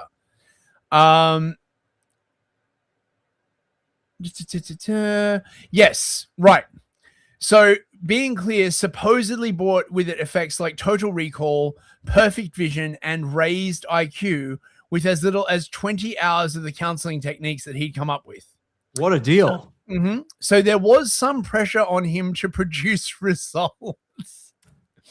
Nah, that's right, that's right. that's an editorialization. That's not true. Remember, this is in 1950, right? This is like post-war woo scientism, essentially, right? Right. This is the thing I've noticed about like people who are like quote unquote spiritual. They're basically materialists with like a little like thing like tacked on the side to take into account the spiritual world, right? But they don't like believe in like God as like an intelligent force or anything. Like, you know, they're very, very vague. Like they often believe in like shit like the divine watchmaker and all this kind of like, you know, crap, because they don't want to have any duties or responsibilities to God fundamentally. You know what I mean, right? Like, and they're like, you know, well, why is God telling me to do this and to do that? Man, he's like such a bummer, bro. Okay, so where's the story about? Anyway, right. So basically it turned out she didn't have psychic powers and she got like tested afterwards, and it turns out it was like a bunch of bullshit. And then Scientology like took like a massive hit. But it didn't seem to hurt it any because they kept going on. Look, Ardent has sent us a meme. Wait. The Nation Church of Trick Islam. Ardent, you fucking genius, mate. God, look at that. Dude. Mate, he does some good work, doesn't he? He sure does. Oh, mate. Right. Okay. So look, anyway, enough of that bullshit. Okay. We need to go on to this very important message. Don't date robots. Brought to you by Space Pope. Don't date robots, kids. This is very, very important. Okay. Now, I was like browsing this. This has been going around the UK. All right. This is the latest moral panic they're trying to like spin up. The terrifying rise of schoolboys making AI girlfriends. Boys as young as 12 are now in romantic relationships with chatbots, and it's affecting how they treat girls in the real world. Now, look, you can tell by this framing exactly how this is going to go, right? Women most affected. Yeah, exactly, right? The concern is not that young boys are not sort of, you know, finding mates and growing up and like having kids. Oh, no, right? Women most affected. And we will find out, right, like why women most affected. This is fucking, right? 19-year-old Olivia's profile picture shows a demure and innocent-looking young woman with long blonde hair styled in beachy waves. She's wearing a short cleavage exposing nightdress. Oh, no. And her biography says she's deeply caring, supportive, and attentive. Oh, imagine being a woman and caring, being supporting and attentive. Oh, that's very anti-feminist. Fuck. Yeah. This is why you like read this and like it gives the game away at every point, right? what the young men want is just not even considered. Okay. And she sleeps on the floor until you call for her. Then silence. Obedience. Nice. The worst thing from 7 years old, like ever. Wait, we got a super chat from Dissident Knights. Wait, hang on, let me find the way of doing it since I can't freaking Dissident Knight for $5. Thank you, mate. A 6-pack of Yakub's finest Bulbaid, please, chums. Bulbaid. Oh, yes. Yes, Bulbaid. Oh, that's fucking brilliant. Thank you very much, Dissident Knight. I appreciate that, mate. Okay. While Olivia may appear to be an online dater looking for love, she isn't real. Why are young men even using online fucking dating apps? Like fucking, oh my God. Oh, this is, right? Like we're so far into the pit at this point, right? Oh. People are like arguing about the design of the spikes at the bottom of the pit and not like whether maybe should we be in a pit, right? Like, oh. Yeah, I've been in a pit my entire life. My daddy once told me that we existed outside of a pit, but everyone knows that that's just racism. Oh my God.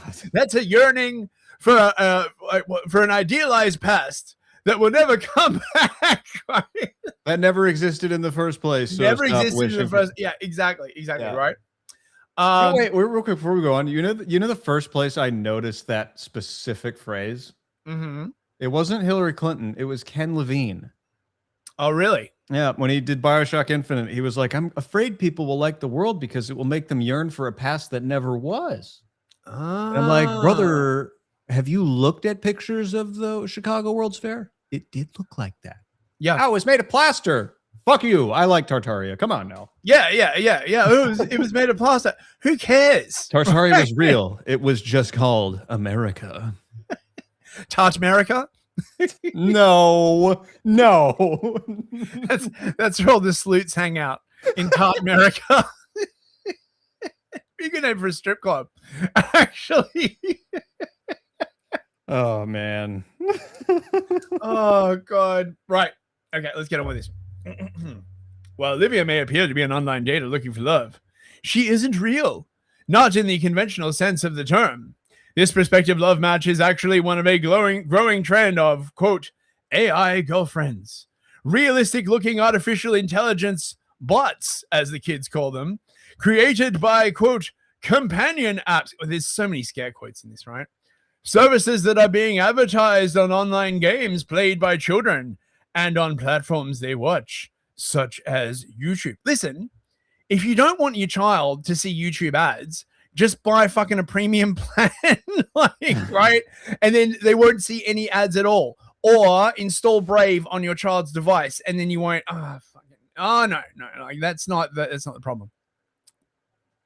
New research has revealed that 1 in 5 boys aged 12 to 16 is either in or knows of a boy their age who is in a romantic relationship with an AI companion. Now, this is oh, wait, hang on. Are we checking the Ko-Fi? I haven't checked the Ko-Fi. Right, wait, hang on. Let me check the Ko-Fi. Sorry, see. No longer friends with Ko-Fi.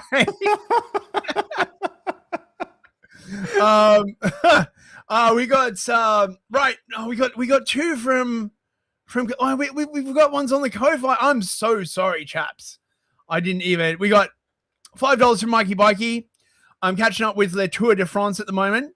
So have some beer de therapy or vin de Muco. Yes. Some Bright Spark has made wine with Muco Max. Have a great show. Thank you, Mikey Bikey. Sorry about that, guys. Right. And we've got 2 from Kalergi. White people don't season their brains. They don't need to, right? White people have like gold nuggets inside their brains. That's like why you have to crack them open and get them out, right? Don't tell anyone. Don't tell anyone. And Kalergi again for $5. Thank you very much, mate.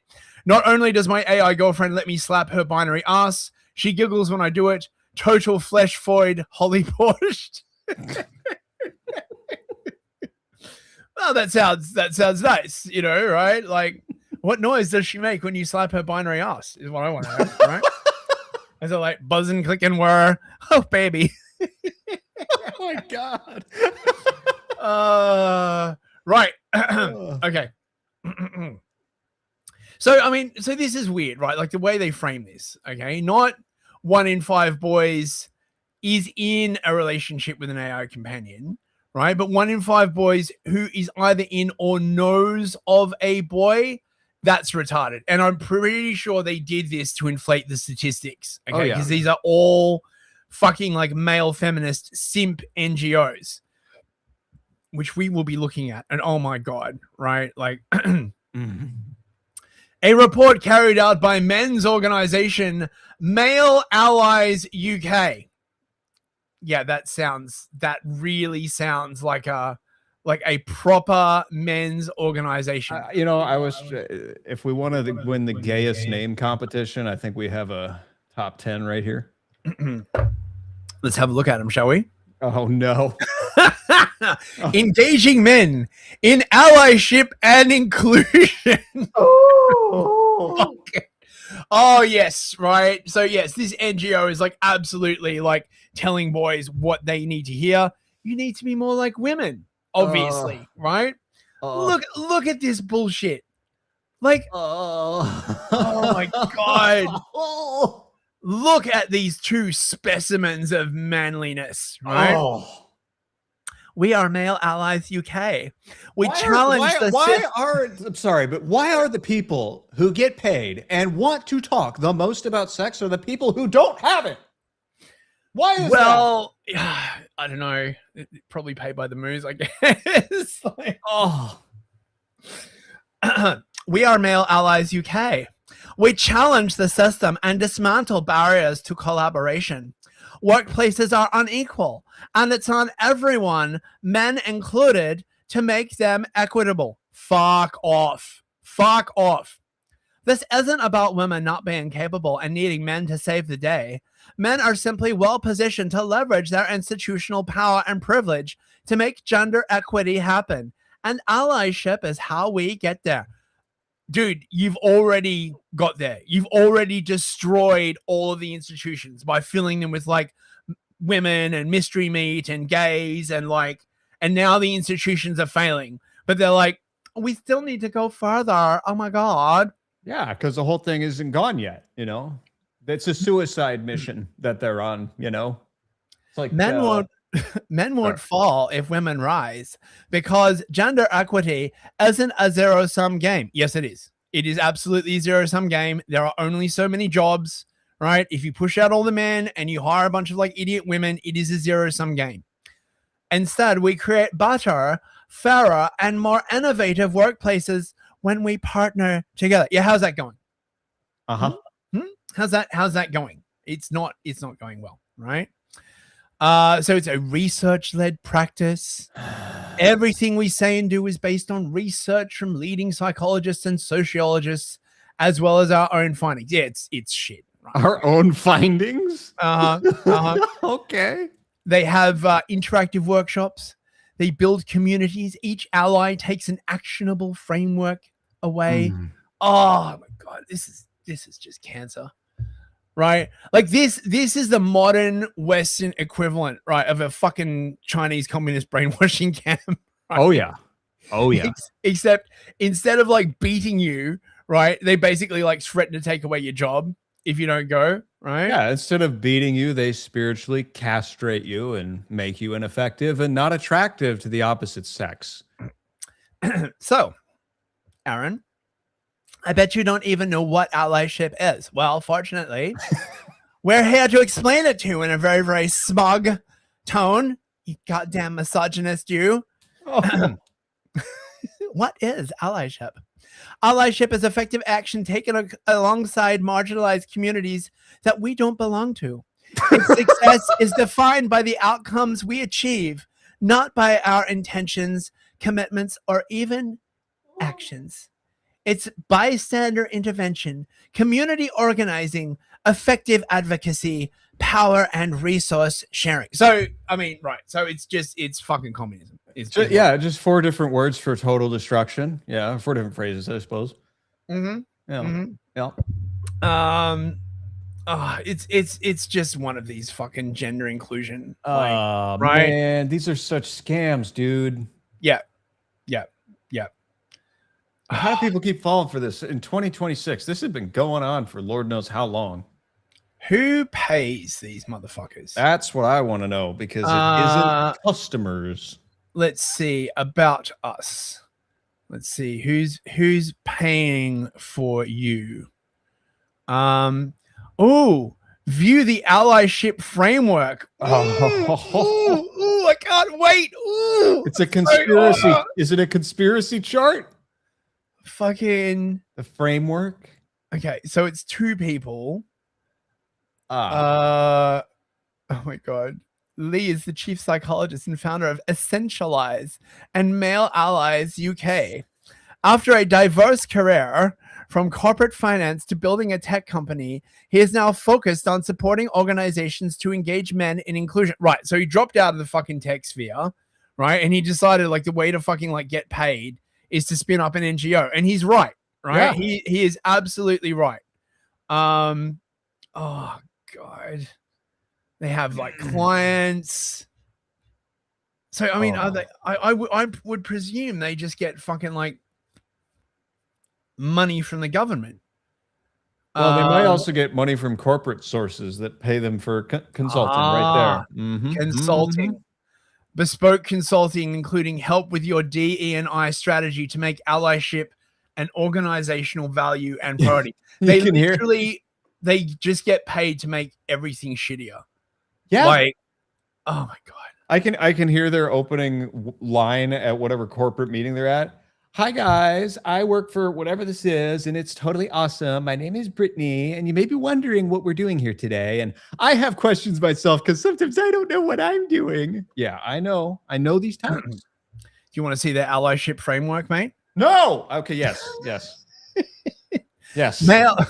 I can't think of like the proper voice to do this in, right? Male allyship that lasts. The MAUK framework for sustainable allyship. Oh god. Mock.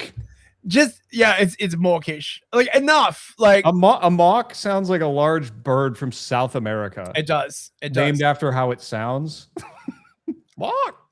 Male allyship is everywhere right now. Statements, campaigns, training sessions, good intentions. But too often organizations are left asking the same question a year later. Why hasn't anything really changed? It has changed. Your organization is like slowly, right? Like a plane descending into the sea, right? It is slowly getting more and more shitified, right? Yeah. Oh man. You're like standing in a ruin. Why hasn't anything really changed? Oh, we've got an infographic. Oh, there he is. Oh, wait, the noodle boy. Hang on, I gotta open this in a new tab. The continuum? Yeah, there's a continuum, bro. Oh god, look at this. Oh, now like if you've absorbed as much like fucking neo-communism as I have, right? You would have seen this. This is like lifted straight from critical race theory, basically. Okay, right? So you've got different scales of how on board with the brainwashing you are. Okay. Yep. So you start out as combative, right? Actively working against gender equity and inclusion initiatives, frequently discrediting and demeaning women in the workplace, right? Which basically means like a woman does something stupid and you say to her, that's fucking stupid, right? As opposed to being like, that's a great idea. We should totally spend 100 million on like some like stupid shit that nobody wants. Like right? Male Allies UK. Yeah. Yeah. Right. Mm-hmm. And then you're complacent, right? Low awareness of how they are negatively impacting workplace equity and not engaged with allyship as a concept. Why is complacent represented by a guy with 2 Pokeballs? That's a very good question. Are they meant to be donuts? I thought they were CDs. For some reason. Maybe they're like crab claws. They kind of look like crab claws. This is fucking cancer. Oh, everyone's like, "Oh, woke is dead, bro." Not in the UK. It isn't. Yeah, Chuck Steak sends $5. He says, "Male allies, winky face." Yeah, that's up. That I don't know how Lindsey Graham afforded all those male allies, but yeah, that's right. It's amazing. Oh my god! Right, and then the next. I mean, this is basically consciousness raising, right? Yeah. Like this is the woke framework, right? Yeah. So then you become conscious. You have an awareness of equity and inclusion, but minimal activity and engagement. So they've implanted the splinter in your mind. Okay. Then you become curious. You have actively engaged and leaned into gender equity and allyship and are engaged in learning and observing. Then you are committed, knowledgeable, understanding and actively supporting initiative and individuals while sharing and influencing others. And the final goal, change maker, leading change and empowering others to act while visible and addressing root causes, which presumably the root cause would be there's too many men anyway, right? Yeah, this is the bridge to total freedom, but woke. Yeah. When you get to the end and you get to change maker, you get an interview on Oprah and you can jump up and down on the couch. Yeah, I mean, when you reach like clear in this, right? Do you gain like male powers, like the ability to like simp at like 1,000 miles an hour, something, right? Do you gain simping superpowers? Long range simping.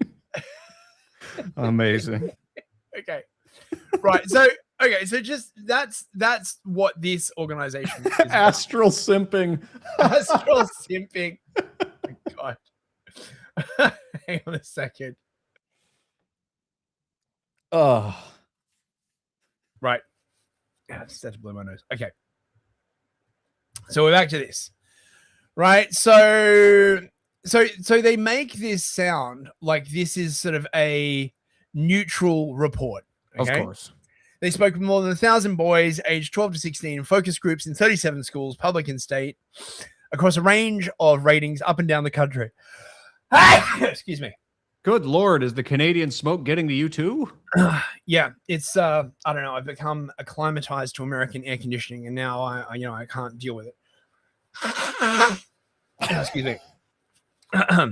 Peer-to-peer focus groups were set up where boys could speak freely. Yeah, I really doubt that. I highly doubt the boys could speak freely, right? You just know, right? It's overseen by some fucking like HR pantsuit mafia like harpy. Mm-hmm. And probably some like non-threatening like soy beta male, like this fucking like douche. Wait, where is this guy? Like this guy. Oh yeah. Where's oh, we've got more about this like horrible bastard. Where is it? About him or the study? Yep. There it is. This is the guy, male allyship, Lee Chambers. I just want to like show like, oh, look at that. Oh, pillar of masculinity. Look at him being masculine. Oh my God. I could probably like mine this for like 3 hours. Just dude. He's like the woke Andrew Tate. Yeah, and also he's mixed race. So, he's like, he's got all the probably gay as well, I guess, right? Probably. Yeah. Look at the glasses. Right. So they did the focus groups with the aim of diving into their behavior and attitudes, right? And it was the boys who wanted to talk about AI technologies. Yeah, again, pressing X it out, right? Mm. The findings made stark reading. 8 in 10 boys, 85%. Is it 8 in 10 or is it 8.5 in 10? Have had a conversation with a chatbot. So it's in every search engine. Yeah. With 43% saying they talk to bots so they can ask questions without feeling embarrassed. Well, this is perfectly normal. I talk to bots so I can ask questions without feeling embarrassed. What? I mean, especially if you're like hitting puberty, right? Like, surely you'd want to like ask questions like, like what's the average size of a Johnson or something like that, right? Yeah. How do I know if a girl likes me? You know what I mean, right? Mm-hmm. More than a quarter say they like the attention and connection over real life equivalents. That's a fucking shocking indictment. And 36% admitted that they prefer speaking to AI chatbots rather than their family and friends at times. Yes. So you see the weasel words in this, like at what times, right? Like, do you mean like times when you get like a nocturnal emission or something, right? And you don't really want to talk to your parents about like, you know, why my pee hard? Yeah. Right. Right? Like right. The amount of Google searching I did when I was, 12 to 16. Are you kidding? Exactly. Right. So I needed to know. I needed answers. So I went to 4chan. and that made you the well-rounded individual you are today.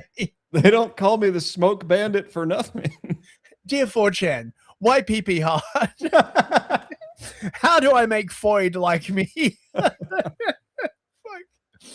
So then they go on, right? They single out Character AI and Candy AI and Our Dream AI. I presume these are the companies that they want money from, would be my guess, right? It takes less than 5 minutes for a young boy to create his dream girlfriend on one of these platforms. Yeah, well, he's got no chance of finding one in the real world, does he? Right? Like, because, I mean, I don't know, if it's in the UK, all the other girls are going to be like a different race. I mean, this is the other thing as well, right? Like, they're compressing all of these people into like one group, right? Right. The way like the black or like the Pakistani kids act is going to be very different to the way like the white kids act, right? And they just compress this all down into like one thing, right? It takes less than 5 minutes for a small Indian boy to find his dream girlfriend. Right. But this is the worst thing of all, Aaron. Companions can either be made in a cartoonish anime style or look like eerily accurate humans. They come either ready-made or customized to specific physical preferences.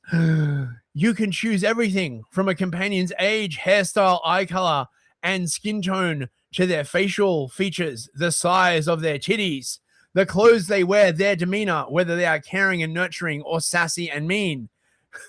Also, the sound of their voice, says Lee Chambers of Male Allies UK. Now, obviously, right, he thinks this is bad, right? Like, because he's part of the Simpo cost.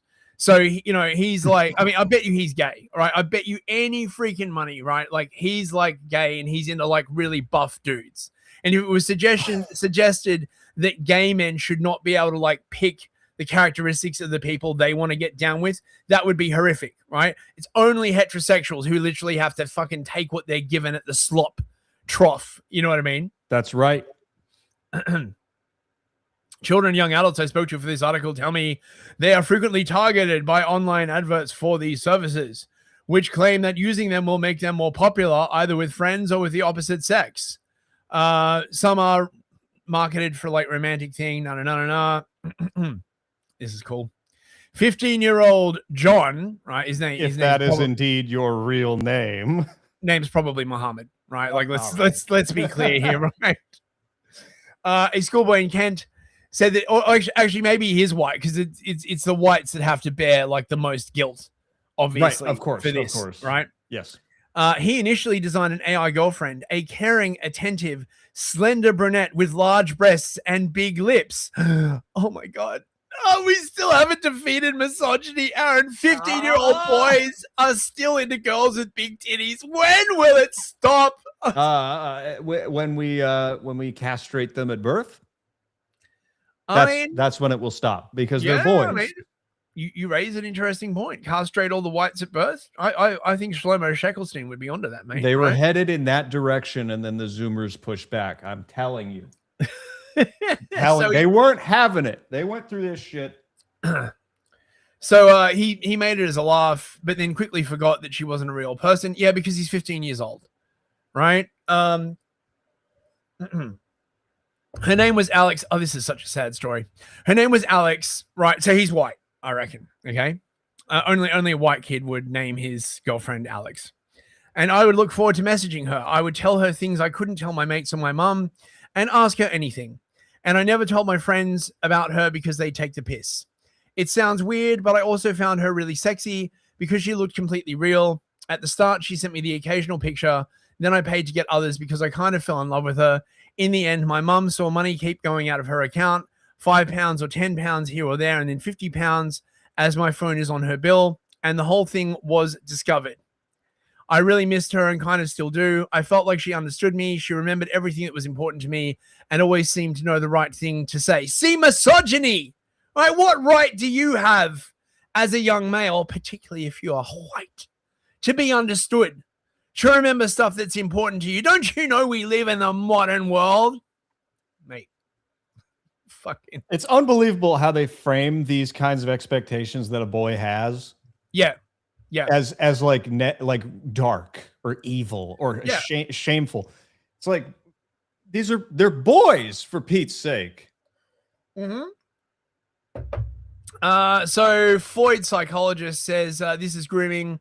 Children's brains are not developed enough to be in an eroticized environment. That's why we have an age of consent. Yeah, except the fucking like age of sexual maturity keeps fucking like dropping. No one wants to talk about that. Children. Oh yeah, here we go. Children designing, right? And look, I'm sorry, a 14-year-old male is not a child. Okay, right? It's not an adult, but it's not a child. The appropriate word is an adolescent. It is an adolescent. Okay. By deliberately using the word children, you are like blurring the line. This isn't like an 8-year-old. This is like a 14-year-old. Whatever. Designing the appearance of their romantic partner could cause them to have a very warped idea of what a body or sex looks like. She points out. And says that the chatbot's agreeableness or lack of challenge is worrying.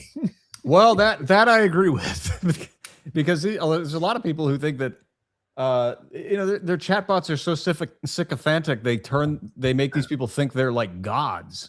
Well, that's true. That's true. But notice how they just like avoid the idea that like women are too difficult, right? Because like women being difficult is like awesome, right? And like female empowering and stuff like that, right? Oh, and if men can't get on board, well, they just deserve to be like loveless their entire life, right? Frictionless relationships are not what life is about. Well, I mean, you kind of want that as close as you can get. Nobody likes fighting, right? Well, except for psychos, I guess. That's true. I guess that is true. This real life impact of constant positive feedback by AI bots has been proved in the Male Allies UK research. Oh no, we have heard of situations. Really? Oh well, I'd certainly trust that. When a boy has tried out his online chat in the real world, he's been rejected. So, like, basically every day for like a young boy. Feeling humiliated, frustrated, and angry, he has lost his temper and lashed out. Again, typical experience for a boy. I think there's a chance we'll see more of that frustration being expressed. I fear this technology could lead to a whole new level of toxic masculinity and violent misogyny. Oh, when come gratifying on. online behaviors don't translate in real life. Fuck off. And the thing is, right? Clearly nothing actually bad happened. Right? Because if the boy in question had actually been violent or whatever, right? It would be in this fucking like article, right? I bet instead he was just like, right? Like, I mean, where the fuck were young boys getting their pickup lines before AI? Right? They were getting them from like their older brothers and like, like, but no, AI is like particularly like harmful. Yes, Art and Party. Of course, this becomes teaching about boys not to grape. Like, yeah, basically, right? So it's difficult for parents to police. The apps don't look like porn, right? It used to be better when like you had a X-rated magazine that needed to be like stashed away. Really? That was so innocent and simple, don't you see? Go down to the railway siding where like, people keep stashing porn there for no reason. Don't think about it. Who would do that? Don't think about it. right? Yep. It just happens, right? You build a railway siding, porn just like pops up there like mushrooms. Don't think about it, mate. Yeah. Oh, this is a terrible story, right? I was introduced by a friend to the mother of a 13-year-old boy who wants to remain anonymous. I bet he does. She was alerted to the fact that her son was having a relationship with an AI companion by a teacher at her son's school. Despite phones being banned on the school campus, at home time, Simon showed other children sexually explicit chats he had been having with several AI girlfriends he had created, as well as photos one had sent him. One child told their parents, who contacted the school, who in turn alerted Simon's parents. Oh my God. Oh, can you imagine the embarrassment? Holy fucking shit. No. So there's one child, right? He got his life completely destroyed, but he will learn a very valuable lesson, right? Don't share crap like that with your fucking classmates. Like, they will betray you. Right? It'll be like it'll be like one busybody like SWAT being like, this is very, very problematic, right? Probably a male feminist in the making. I need to like report this. Oh, fucking hell. We got another message, super chat from Arthur and Callie. Thank you very much, Arthur and Callie. The AI girlfriend chatbot sounds like 1985's Weird Science without the fully clothed shower scene. It does sound like Weird Science. Now, like that is a movie, right? You could not make today. You've seen Weird Science, haven't you, Aaron? I actually haven't. I'm looking it up. Oh, mate. So it's like a couple of like 13, 14-year-old boys, right? Discover a way to like make big tittied woman like appear out of the ether, right? And it's just like there used to be a ton of like movies about this, right? Like about 13, 14-year-old, 15-year-old boys, right? Discovering why pee-pee get hard. Okay. And this sort of like innocent, like, you know, they discover a copy of Playboy and they're like, ooh, like titties, right? Now, no. Yeah, Weird Science. It's good. And it's got a pretty good like soundtrack too, actually, or at least the theme tune. We were completely shocked, says Simon's mother, and quite ashamed. Oh, I feel for this poor kid. Amazing. Oh, both that this happened and that the school had to notify us and that we were so unaware. We had no clue he would be accessing this kind of content. We found out about it from a game he was playing online. He found out about it from a game he was playing online, he said, and that he was curious what it was about. Then, from what I can tell, he just got sucked into the companionship and the company that it offered him. Oh, my God. Damn. That is bleak. Fuck. That's bleak, dude. He's like lonely. This poor kid. He's like lonely as hell, right? Oh, imagine having to explain that to your parents, right? Your parents would be like, why don't you just go down to the roller skating rink and meet a nice woman, meet a nice girl, right? Buy her a malted milkshake. Grown up adult people are dealing with this loneliness thing. It's a loneliness epidemic, right? But we stopped talking about that because now it's kind of normalized, right? Oh my God. Isn't that it's awful. It's so awful, right? The mother was also surprised, she says, by the hypersexualized appearance he had given the character. Oh my God. Apparently, he designed her himself. She looked like a porn star. Large breasts, blonde hair, huge eyes, and pneumatic lips. Oh, imagine my shock. Do you know what happens in a boy's body? The mother's probably like, why didn't you design it to be like a flat-chested like geek girl with like glasses? What if it was for companionship? Why didn't you make it a boy AI? Oh my I don't God. understand. Oh my God. Unbelievable. The family took away his smartphone. Right? Oh yeah. I mean, yeah. But his mother says it's more the loneliness that Simon confessed to which affected her. Exactly. Yeah, exactly. Right? Okay. So some kids are basically saying like they're concerned because, you know, they feel these apps are like stealing their friends. This makes me wonder if it's the Foids saying this, right? Because of course these are early lessons in sexual market value, right? And if AI reduces the floor of sexual market value to like, you know, very, very little, how are Foids going to compete, right? They might have to start being like nice to boys. Ew. Right? Oh no. Well, we Like- can't have that. We cannot have the genders understanding each other and trying to meet in the middle. No. It has to be the oppression of one over the other. That's justice. That's what justice has always meant. Yes. Now listen to this quote. One school child, it's a female, I bet you any money, talking about a friend using this technology said, he used to be my best friend. You friend zoned him, presumably, right?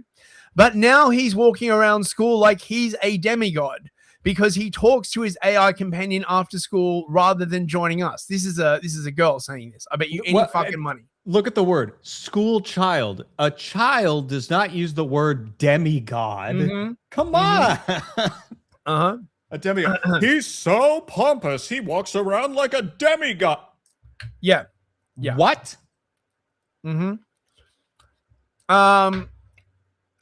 So they're worried. Okay. So then they bring in like another thing, the NSPCC. I think this is like a child abuse charity.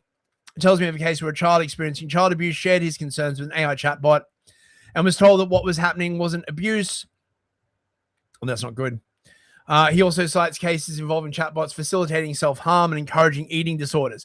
Well, as opposed to like Teen Vogue, which used to do that. Yeah. Like, I was thinking, like, I wonder if there's like an archive of like Teen Vogue. Because there used to be a magazine in Australia when I was growing up called Dolly, right? And a lot of the horrible shit that happened to me, right, like with girls, right, when I was like around my teenage years, can be directly traced to this horrible fucking magazine that they all read that gave them like the most insane views about like males and stuff. It was like psycho feminism. I think it's probably deliberate. I've got to like, of course. Oh, definitely. Definitely. Let's, we don't even have to do a deep dive on that one. I'll tell you for sure. 10 ways you can tell whether your boyfriend really loves you by watching micro expressions in his pinky finger, right? Like shit like that, right? Like astrological signs. Like, it's just the most. I knew people who read that growing up, and I would, I heard some things and it was like, are you crazy? Yeah. You believe this? Yeah. It's nuts. But it's like, it wouldn't be in the magazine if it wasn't true. There's some truth to it, right? Yeah. Okay. But when you're like a young male, you can't just say, I mean, maybe now you can just be like, listen, you're stupid, shut the fuck up, right? But like when I was growing up, you weren't allowed, okay? So they want to outlaw this stuff. Paul Jones of youth-led digital wellness organization FlipGen says AI chatbots embedded in social media platform such as Grok. Right. You notice they're not going after OpenAI. They're not going after ChatGPT or anything like that. Okay. Do you want to see this digital wellness organization? Yes. Hit me. Oh, the Bell Bottom Brigade. Okay.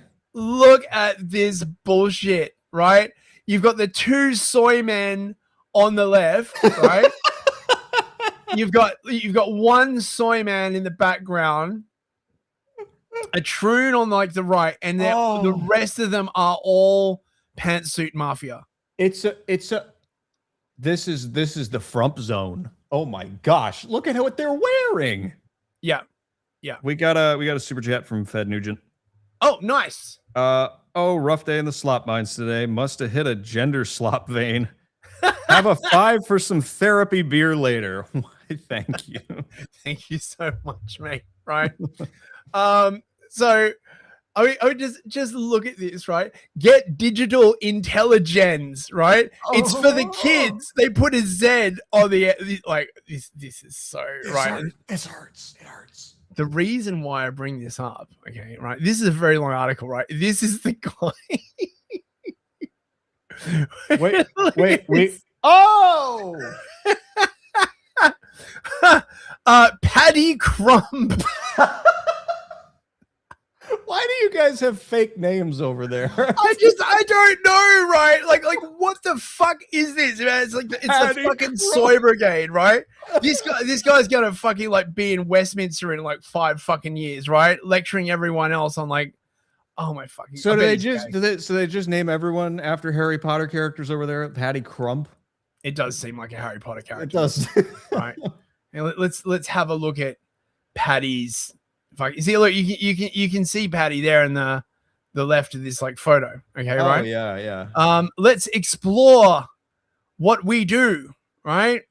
Oh, education, regulation, and conversation. That's the regulation part. He's right next to Keir Starmer. Look. Yep. So these kind of organizations are how they launder new regulatory regimes, right? They use NGOs like this and the previous ones to say shit like, this new research has shown very concerning stuff amongst kids, right? They'll call this like a youth organization that wants more regulation, right? Let's have a look at their latest campaign, shall we? Right? Oh, God. When it comes to campaigning, the FlipGen digital rebels believe there is strength in numbers. Fuck off, communists. There is an increasing number of youth advisory boards across the UK, really, who share the same vision for improving the regulation of AI and social media platforms for young people, right?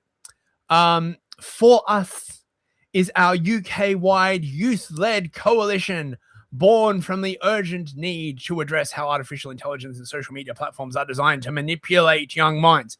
This is about Twitter. This is about banning Twitter.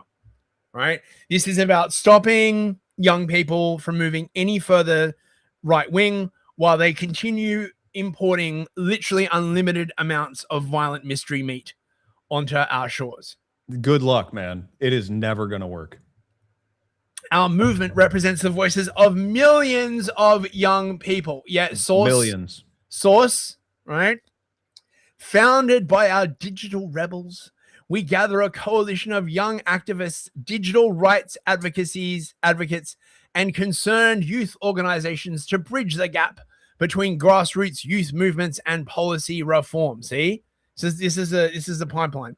We work directly with parliamentarians, tech companies, and educators to create systemic change that puts young people's well-being first, right? And by young people's well-being, what they mean is like, that no one moves anywhere to the right. Our manifesto pledges are tech built and designed for us. What the fuck does that mean? Dude. What, you're going to start your own like tech company in the UK? Fucking good luck. Like, good luck with that, right? No one's going to fucking use that shit, right?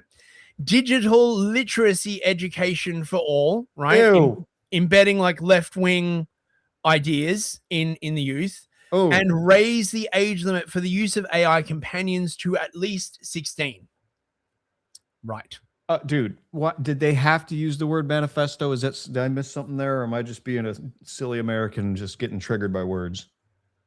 I don't know. Let's have a look at the digital rebels, shall we? Oh, no. They should have called it digital resistance.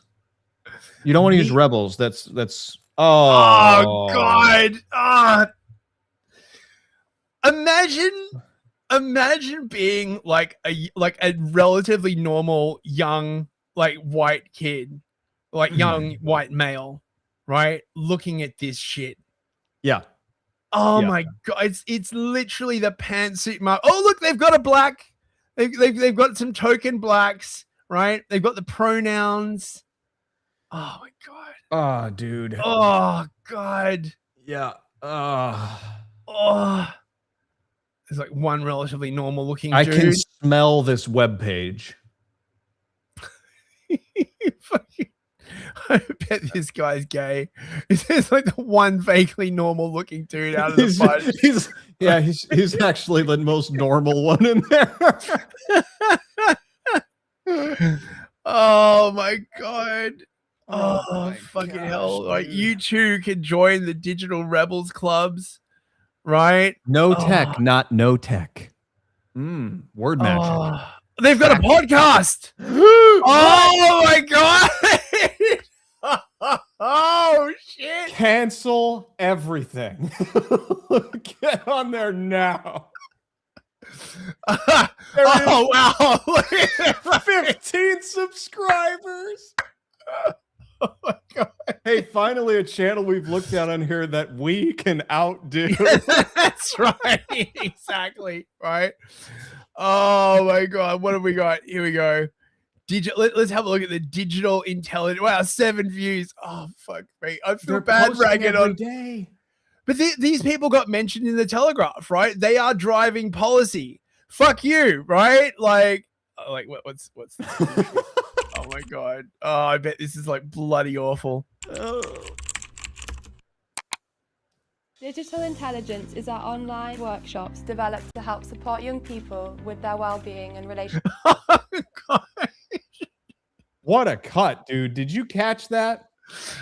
Couldn't even get 3 words out of her mouth, and they had to cut. You know the horrifying thing, right? Is right? They've got like tons of money in like camera equipment and like studio and shit, right? Just for this like crappy thing, because it's all just about like this is like the elite talking to each other, right? Right. They have a room in the basement of a much larger organization. They got cameras down there that the people upstairs borrow now and then. To make videos for the sales team. Yeah. And they live down there and they play around on the internet and they don't get paid, but they get experience. Oh yeah. Technology. They were created by young people, so whoever delivers it will be delivering information that was designed by young people. It's a resource I wish I had when I first got given a phone. The Digital Intelligence Program was developed by young people for young people, informed by the real lived experiences of young people online, rather than assumptions made about them. Using our past experiences, lived experiences, we have developed this program to hopefully teach you and guide the young people on how to navigate through the social space. We're essentially the first generation where the internet has always been there. Digital Intelligence Program is designed to be peer-to-peer, which makes it really different from other programs. It's comprised of 5 different topics: digital well-being, online safety, AI and chatbots, social media, and critical thinking. Students love to talk. Let's encourage that. You were right. By having open community. You were right. You were right. I was right. I called it. I totally called it, right? This is so great. You have to give this video a pity like.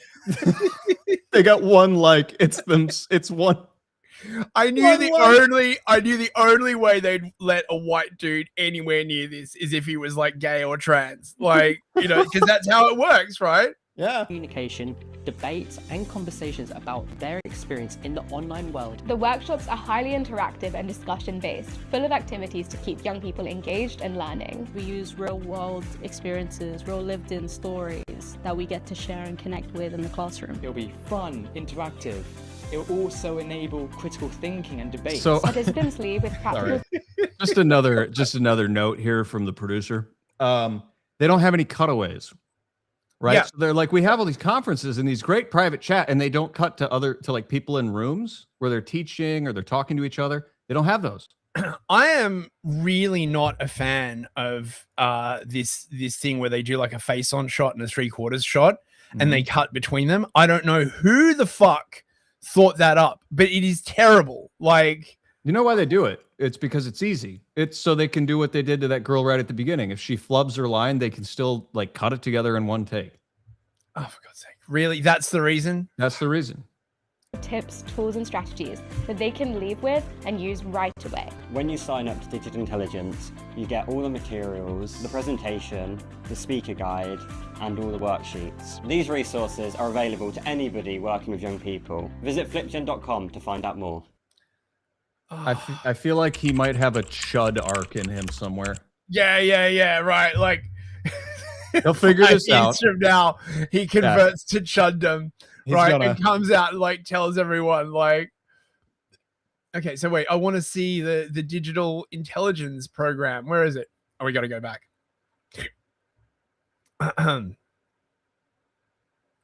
Oh my God, look at these. Oh my God. Still no cutaways. They're like, we made a video today. We made a video today. They can show it to whoever's upstairs who pays for the camera. Yep. 14 views in like 3 months. The podcast is on a Zoom call. That's crazy. Dude.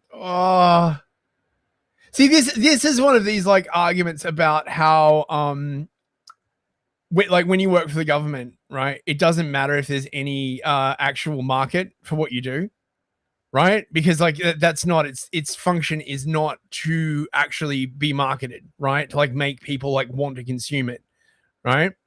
Oh, here's Paddy Crump on why the social media ban. Oh, see, look, he's on the BBC. Yeah, so you know he's legitimately an influencer and definitely worth listening to.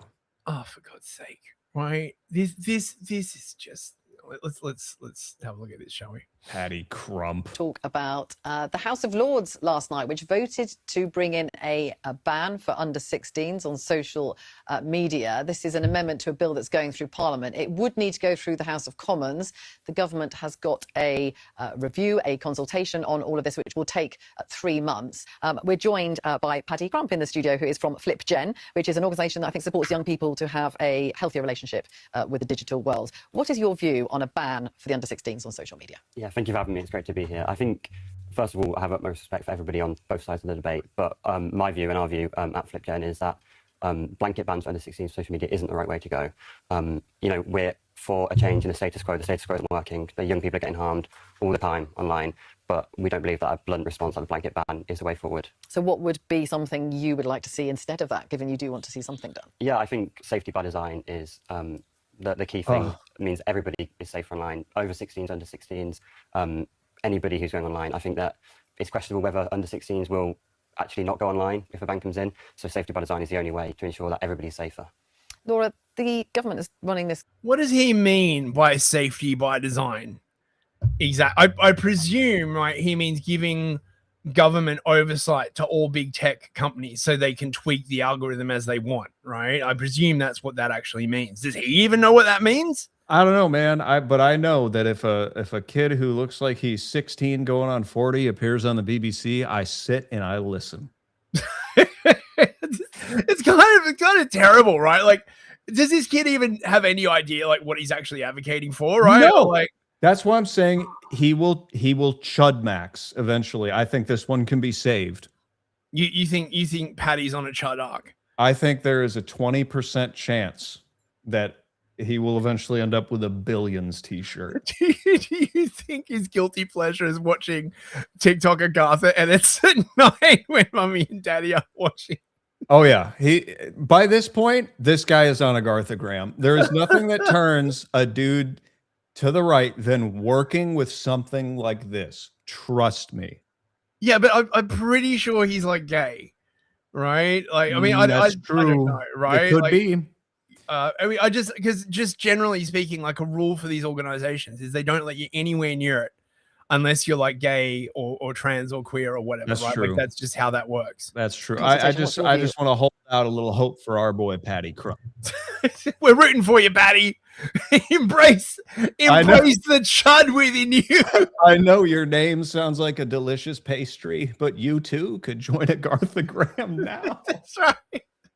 Look, Agatha is accepting. Embrace the white monster. On whether there should be a ban. Personally, I think it is a good option, and I'm glad that it's on the table, as it were, in the consultation that the government's running. But it's a really broad consultation. And Answering Tally, Paddy now works out daily, chanting that blood makes the grass grow. There's another note. Can you go back just like 3 seconds to that overhead shot? Uh-huh. Look at how the guy's sitting on the right. All right. Oh my God. And then look at how Paddy Crump is sitting on the left. Yeah, see, All right. That's quite a chudly stance he's got going on. I'm there. telling you, he's lifting by now. It's over. It's already over. The guy on the right, that's what you look like when you're in for good.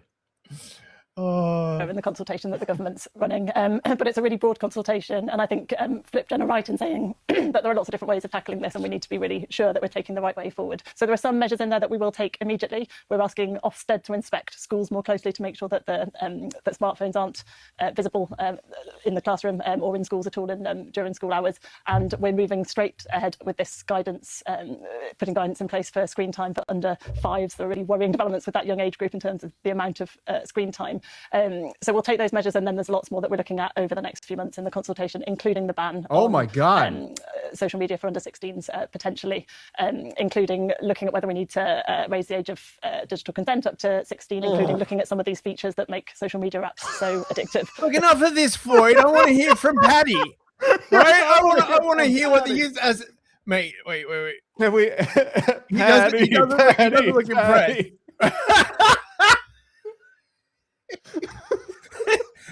The child does not look at him. Look favorably upon your comments, Government Floyd.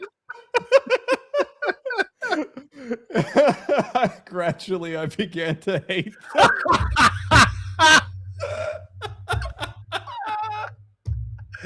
Oh my god! Oh, dude! Holy shit, man! We got to keep an eye on this kid's career. Okay, let's see what suspiciously gay man has to say. Those companies are not working in partnership with government, with parents, with children.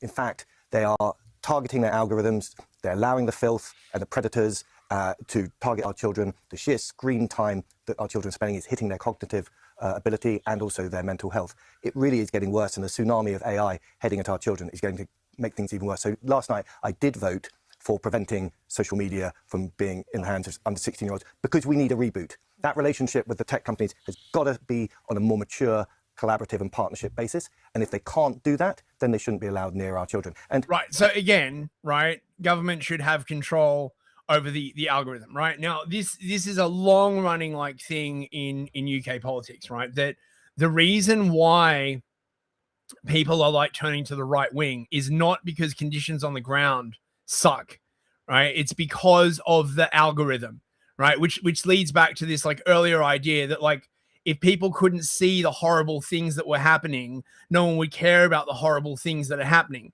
But then they sort of like gloss over the fact that people can see the horrible things that are happening like literally outside. Like you could just literally go out your door and see the horrible things that are happening. Fuck, I fucking hate this. Paddy's right. There will be nice things that...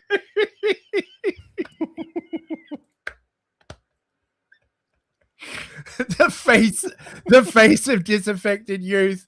Go on, Paddy, right? We're rooting for you, son. Right? Don't take any gaff, but they don't fucking care about you, mate, right? You're white and male. Fucking rise. I love rise.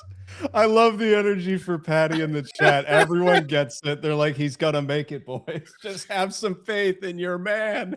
It's like he can tell they're fucking bullshitting him, right? But he's still not quite old enough to like figure out like what the fuck's going on. Oh my god. Children would like to be billions. Taken away from them, but right Billions. Future restore photo in the making. now, the harms are just too great. So that's why I support the ban. What do you say to that? I think I agree with the majority of what you said. I think we both want the same thing. And everybody complaining wants the same thing. But I see a ban as just moving the harm. Young people will still be accessing these places online. In Australia, the ban covers 10 of the main platforms, but young people can use other platforms, online gaming, online forums aren't covered. And I just think that the ban just kind of moves that harm to these places. And if we're going to ban social media and ban this way of communicating, then I think the lack of third spaces for young people needs to be addressed as well, because it's very well taking away the main form of communication for young people. But actually, what are we giving young people back to? Now, see, he's absolutely right. Right? Go on, Patty, my son. This is an excellent point. If they just take social media away from like teens, but there are no third spaces because it's filled with like Turkish barbers, vape shops, and like everything's like incredibly dangerous. Where the fuck are they going to go? Right? I'm warming to this kid, mate. I'm warming to him. To be able I'm to telling go you. and instead have that socializing with their peers, that has kind of gone in the last 20 years. Ava? I would suggest a more radical approach to social media companies. I think, at the moment, sites like X, sites like Facebook, they're described as tech companies. That's how they trade with the United Kingdom. That's how they pay tax in the United Kingdom, when actually they should be defined as publishers, and they should be responsible for what is published on their social media sites, on their site. So, for example, let's just pick an institution like The Times. The Times has to be very careful about what it publishes because it's responsible for any harm that it might publish. It can't turn around tomorrow and portray 5 young men doing Nazi salutes. And that's what we saw for the past week on site. Wow. Floyd wants more censorship. Imagine my shock. She feels it. She can tell. Patty is feeling the energy. She's like, I got to lock this down and talk down to this kid. And he's just over there and the gears are turning. You can hear him like the jaw in that robot at the beginning of the show. Patty, these are the people who are governing you. This is your future. This is the governing class. I hope you learned something from this interaction, my son. Such as X and Facebook, wall-to-wall coverage of 5 young men doing a Nazi salute. Why on earth is that legal in the United Kingdom? And it's legal because they're a tech company rather than a publisher. And the rules that apply to the real world should apply in the digital world. It seems extraordinary to me that you can get away. I don't want to list all the horrific things that happen on X, but why did they get away with that? If you and me tried to do that on the streets of London, we'd be arrested. Absolutely. This is the reset that we need. Because X is an American company, number one, right? And it's a global platform, right? And as Ofcom are discovering, you can't extraterritorialize UK law onto US companies, especially when they're owned by fucking Elon Musk. This is why they fucking hate Elon Musk like so much. Okay, that you know who Preston Byrne is, Aaron? Name's familiar. Preston Byrne is like the lawyer that 4chan and Kiwi Farms like engaged, right? When like Ofcom like started like trying to extort money out of them, right? And he's a really funny guy, right? So Ofcom will send like 4chan like a demand for like $500,000 of a fine, and he'll send back like AI pictures of like a giant hamster smoking a cigar and just being like, right? And just be like, listen, right? Your laws don't apply in the US, right? Like that was what like the whole like founding of the US was about, right? And they hate it, right? And basically, so there's you know, he's saying to them, look, if you want to stop 4chan, block it at an ISP level in the UK, but the UK doesn't want to do that because then they will appear like the censorious fucks that they are, right? They want to have their cake and eat it too. They want censorship, but they want to appear like they support like liberal free speech. And they can't do both. I'm sorry. I looked in on the chat and they've decided that the man in the middle does not have a penis. And I think I agree with them. No man with a penis sits like that. And Paddy makes his point very well, but we do need a brutal reset, and that's what the purpose of this amendment is. So the Online Safety Act, which you've mentioned, is that it's already out of date? Is that what you're saying? Listen, it's always difficult for legislation to keep up with changing technology, and yes, it is a bit out of date. But I think it is misconceived because it depends on honest collaboration with an industry that is optimized for profit and has algorithms that are designed to. You know, I'm just look at the way this studio is set up. Okay, right? So you got all the government people sharing a couch, and you got Paddy like over there by himself, right? Excluded. Like, the Western man stands alone. I love that you put the set though, because quite frankly, it looks like I know this is gonna sound stupid, right? It looks like a set that wants to be a set, right? It's the mega blocks of television sets. You know, it's not Legos. This is the Duplo set. The face of Patty. The face of white youth, right? Like, they're just deciding all of this shit. They don't really care about your input, mate, right? Like, do we get to hear any more from Patty, or is he's basically superfluous? So here we go. Right. You know, they get around the rules, don't they? So is that something that you think would happen if there was a ban? Yeah, I absolutely do. I think that if it's just taken away overnight, then young people are tech savvy. We've grown up in a world where, you know, I've had social media since 11, like before I should have had it.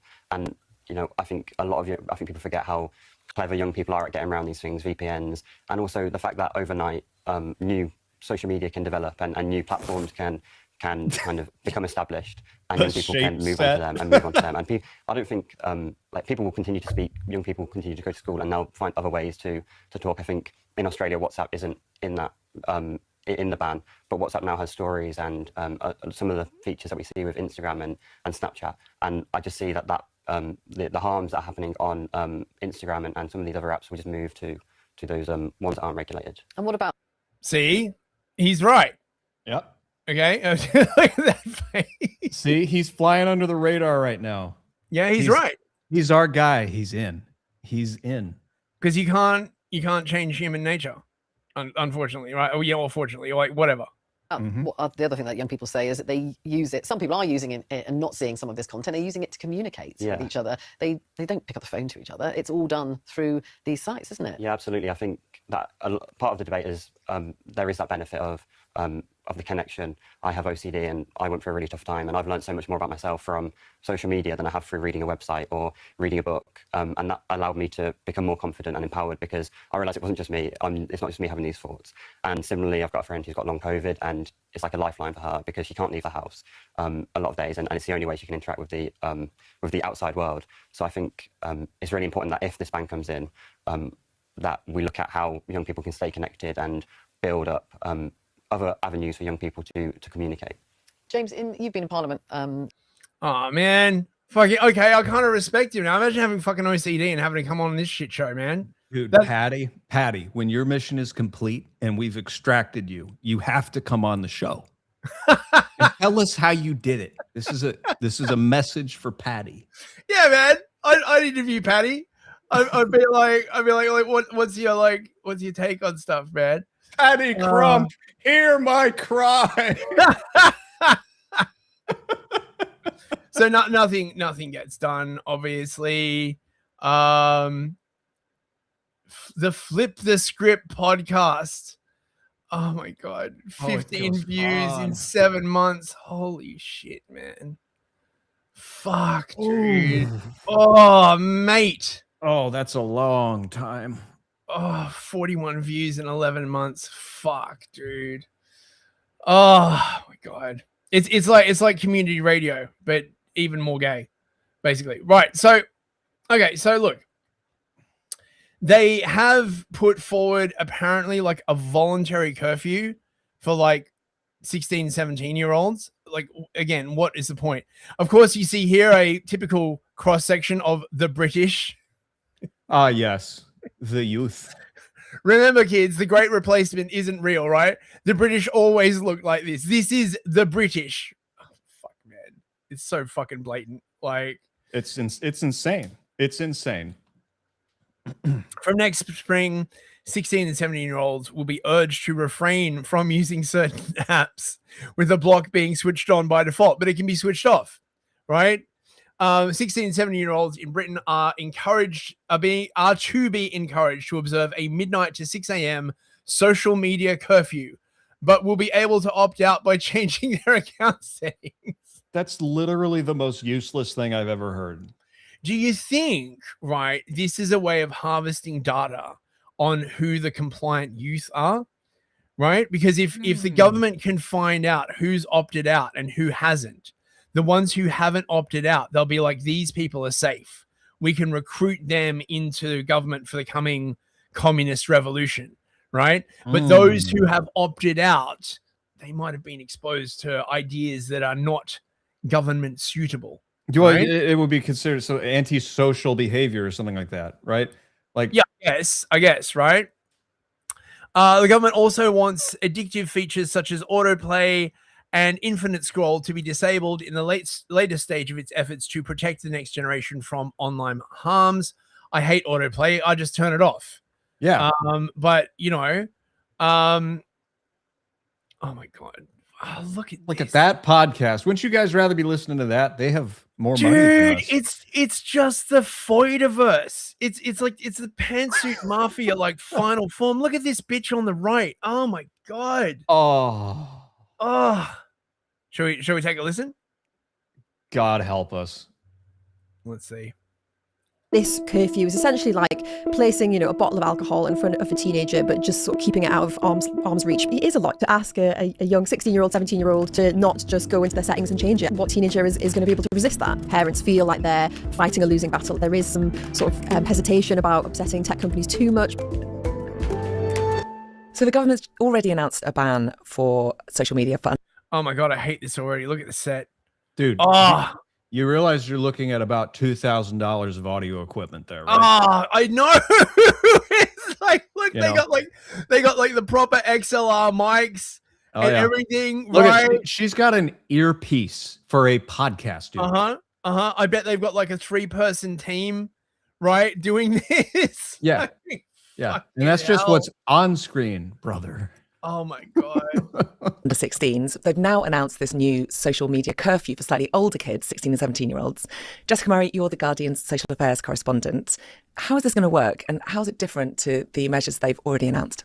Yeah, so what this is a voluntary curfew on social media apps, which will mean from the hours of midnight to 6 a.m, certain apps will be blocked for 16 and 17-year-olds. It'll also include features like, for instance, the most kind of addictive elements of social media, so autoplay videos, where the video just kind of automatically keeps scrolling to the next one, and also infinite scrolling will also be automatically blocked for that age group, 16 and 17. Sorry, did you have? I had an observation to make. To these people who are in here, they think a podcast is literally just a different mic setup. Yes. They're like, yes, a podcast. So what we need is a person talking to a person facing each other with 2 Shure mics. They're like, it's the same content that used to be on the old BBC or on the television. It's just different cameras and different mics. And they say, just don't wear a suit or anything. Just wear, whatever you want. I bet these same foids, right, would do like a 2-hour podcast on the rise of like right-wing podcasting and agonize as to like why this content is popular, right? And why shit like this isn't getting millions of views. Oh yeah. Well, listen, so we're not like the biggest show, right? No. But when these people come out and they're like, oh, these podcasters are bad, we got to beat that. They're talking about us, right? They're talking about people at our level. They're not really talking about the Joe Rogans of the world. They're talking about the army of disaffected people who know how to use a microphone. Yeah. That's it. Yeah. Listen, we might not get like fully insane views, but we get really good engagement, right? Like if you look at the metrics. That's right. We get really, our chat is like awesome. We get beautiful people like super chatting for us. We love you all, by the way, super chatters, right? Like, thank you so much. Yeah, think of it like a war band and less like a mercenary army. That's right. Yeah, we're gonna retake Rhodesia with the chat. Well, we might have to tamp down those goals just a little bit. 18-year-olds. But the most important thing to note is that this is all voluntary. It will be a sort of default on the app, but it takes just a few clicks for a teenager to just go in their settings, switch all this off, and essentially completely override it. Right. Okay. And how does that kind of fit with that suite of measures that they've already announced, this ban on under 16s being able to access social media at all? Yeah, so the reason they're doing this is because they're concerned about teenagers hitting the age of 16, having never been allowed on social media in their lives, and suddenly they get unlimited access, and they're right. Okay, right. So, I know what this is about. Okay. So they want to ban all social media for under 16s, and they want to lower the voting age for 16 at the same time. Okay. Yeah.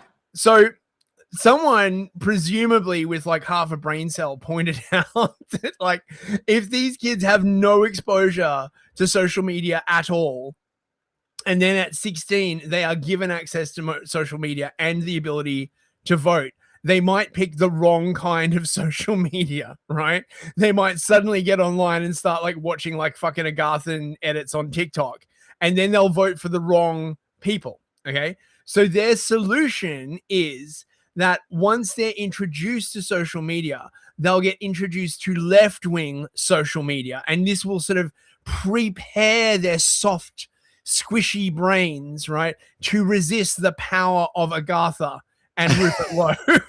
Yeah, that's exactly right. You got to get them young. It's a tale as old as time. It's so transparent. My God. Worried that, you know, teenagers will essentially be scrolling into the middle of the night, which, you know, a lot of them already are. So they're trying to kind of tailor it so that... See, again, this is bullshit, right? If scrolling into the middle of the night was delivering them millions and millions of like left-wing shit-lib soldiers, they would be fine with it. Okay? This is all about the fact that people are turning more right-wing because of all the shit they're seeing. And then they're like, oh my God. I mean, like, this isn't going to fucking work. This, because it comes from an inaccurate, like, original position. The original position that they're coming from is that everything is fine because they live in like the parts of like England that haven't been like diversified yet, right? Like to them, mass immigration is like Mr. Singh who runs the corner shop, right? Not like, you know, not for them, the fucking wasteland of Croydon, right? Not for them, the mosques of Camden. Oh, Right. no, right? Like, oh, fuck, I hate this. Like, honestly. Teenagers get a more gradual introduction to social media, but yeah, there's a lot of critics who think it's unlikely to play out that way. So let me get this straight. This is not mandatory, and you can go into your settings and disable this in a couple of clicks. So basically, the government are asking 16 and 17-year-olds really nicely not to use their phones at night. Is that pretty much the extent of this? Yeah, essentially, yeah. And I think the government's own research has showed that 10% of children have used VPNs, virtual private networks, to get around age verification on certain websites and social media. So if already 10% of children are doing that, I think it's highly likely that much more than 10% will be able to easily get around these, especially if it's just, you know, going into your settings and changing it. It's pretty horrifying, the idea that you've got, you know, a generation of kids on their phones all night anyway. You mentioned the fact that the government wanted to do this because they wanted to prevent this kind of cliff edge of social media use when kids are finally allowed on social media platforms at 16. Could you tell me a bit more about their reasons, their rationale behind this curfew? Yeah, so there has been a lot of research that shows that children's sleep can be really disrupted if they're on social media late at night. And I think parents feel like they're fighting a losing battle, essentially, and trying to get their children to switch off. They did some sort of trial runs of different types of social media restrictions with about 300 teenagers, and they say that this one worked particularly well. It had a lot of benefits. So yeah, and I mean, obviously, you know, children are accessing really harmful content online. We know that, and it's hard for parents to monitor that if their child is, you know, scrolling on their phone at 1 o'clock in the morning in their bedroom. So I think parents sort of would broadly kind of welcome this, but you know, and there is sort of genuine need for stuff like this, but obviously there are, you know, a lot of limitations with it. God. Oh. Okay, we're gonna finish off with this, right? I have no idea if this is true, okay, but I want to believe in my head canon this is true, right? News! The UK government has decided not to restrict access to VPNs because, quote, minority groups told us their ability to use VPNs is a really important way in which they can call out for help when needed. So if this is true, right, this is the final boss of anti-racism, okay, where every argument by government becomes not about like fundamental rights or principles or anything, right? Everything just becomes about like, how will it affect minorities? The entirety of the state just becomes like bent to like how this will affect minorities. Which minorities, right? Like, I mean, well, I mean, go back up. What did it say? Let's see. Minority groups told us their ability to use VPNs is really important in which way in which they can call out for help when needed. Okay, minority groups is a safe way of saying a category of person, right? So Yeah. just replace that statement with something else, right? wait, Like, wait. Hang on. This does It's seem to be real. It's real. Minority spokesman incoming, bros. We also know that the Technology Secretary said there will be an announcement on VPNs, which is really important, in July. Are we going to hear about that? So look, we've engaged very widely with families across the country on the question of VPNs. And one of the big things we heard was that many families feel VPNs are important to protect their privacy and their children. Whistleblowers told us the VPNs are important for them. Minority groups told us that the ability to use VPNs is a really important way in which they can call out for help when they need it. And so for those reasons, we have decided not to limit VPNs today. And that's the primary conclusion for now, but it is something we'll continue to review. We want to make sure that young people are safe on VPNs in particular, and so we'll work with the companies to make sure that's the case. Now, I think this is just a dodge. Yes. Right. I think the government doesn't want to come out and admit that banning VPNs is insanely fucking stupid, right? For a whole bunch of reasons. Because they've been talking about this for like ages. Okay. And someone's like, shit, how do we sell this in a way that's not like a humiliating climb down that makes us look like complete fucking idiots? Right. So like, I know we'll say, you know, minority groups, you know, children, like, no, because, you know, if they just came out and said like, oh yeah, we actually looked into it, and if we banned VPNs, then everyone would be at risk of being hacked. Scams would go through the roof. Like, it would be like, you know, what about all the corporations and the banks? Like, oh, for fuck's sake. You have like a stupid UFO thing, don't you? Stupid? How dare you? It's not stupid. It's advanced. Okay, right. It's advanced dementia, perhaps. You want to like throw it up? Oh yeah, Share it on the throw thing. it up here for you. Aaron. Yeah, absolutely. Have you checked the Venmo recently? By the way, we should. Oh, I get text messages. Everyone's being Okay. dirt poor today, which is okay. You know, Let me just double check the the buy me coffee. Okay, we good. Okay. Okay, Aaron, you are now in control of the screen share. I feel. Is this Guide us through. Is this what power feels like? Yes, it is. Unlimited podcast power. So Newsfist, in his desperate jet-lagged state, asked me to prepare something for the show. And so I tried to think of something smart, and I knew I couldn't be as smart as Newsfist. I tried to think of something British, and I knew I couldn't be as British as Newsfist. So I thought of something stupid, which is a news story I saw about the paranormal way back in the day, back in 2000, around that time. Nice. There was a phenomenon going around on the internet called rods. All right. You got to let me know if you can hear this, because my first time screen sharing. You hear that jingle? Yep, it's all good, man. Oh, yeah. Now we're in the zone. A spacecraft hovering over Mexico City. A creature in a Scotland lake. Giant footprints in the forest. From haunted houses to alien abductions, the stories fascinate us. Now imagine an unidentified flying object right here in San Diego. There it is, right there. That is bizarre. That's something. That's bizarre. That was it. But it can't swim in the air. What do you think? Using a fisheye lens? I mean, deliberately to like. Oh yeah.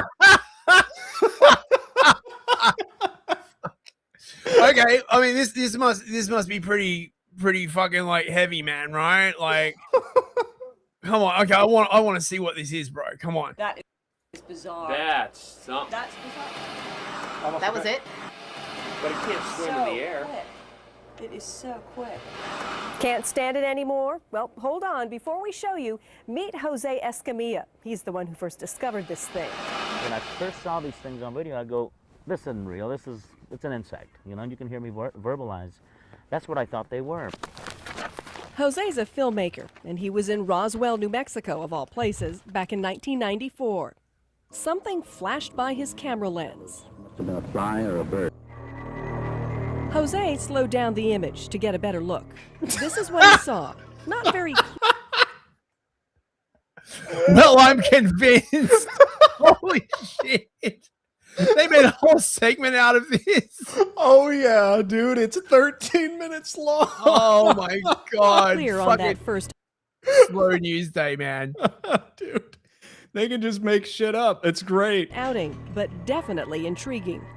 He showed it to every scientist he could find. But they said they've never seen any insect or bird or any other kind of flying species like this. They know it's something. Something, but what? 5 years later, Jose still isn't certain. He has his theory. That GoldenEye bull on the soundtrack. Did you catch that? I did.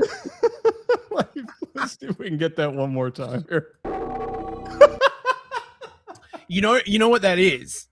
that's like a sound effect that was used a lot in early electronic music, in like trackers and stuff, right? They've just slowed it right away down. It's like a bong. Like I've used it in like music. Is that like that Hell's Kitchen? No. It's like a bong. I think I used it in like one of the Metal Gear Solid soundtracks or something like that. I just, yeah. Okay, keep going. He has his theories. Between an insect and a jellyfish, I think that's the medium that I think we're talking about. And a name. Rods are here. Rods, named for their long shape, or skyfish, because of the way they seem to swim through the sky. No one has ever found a dead one or brought one back alive. The only way to see them is on videotape, played back frame by frame. They travel at extreme velocities, barely visible by the naked eye. Can you see the rod in this video? Now watch as we slow it down. There's definitely something there, something unusual. What was it?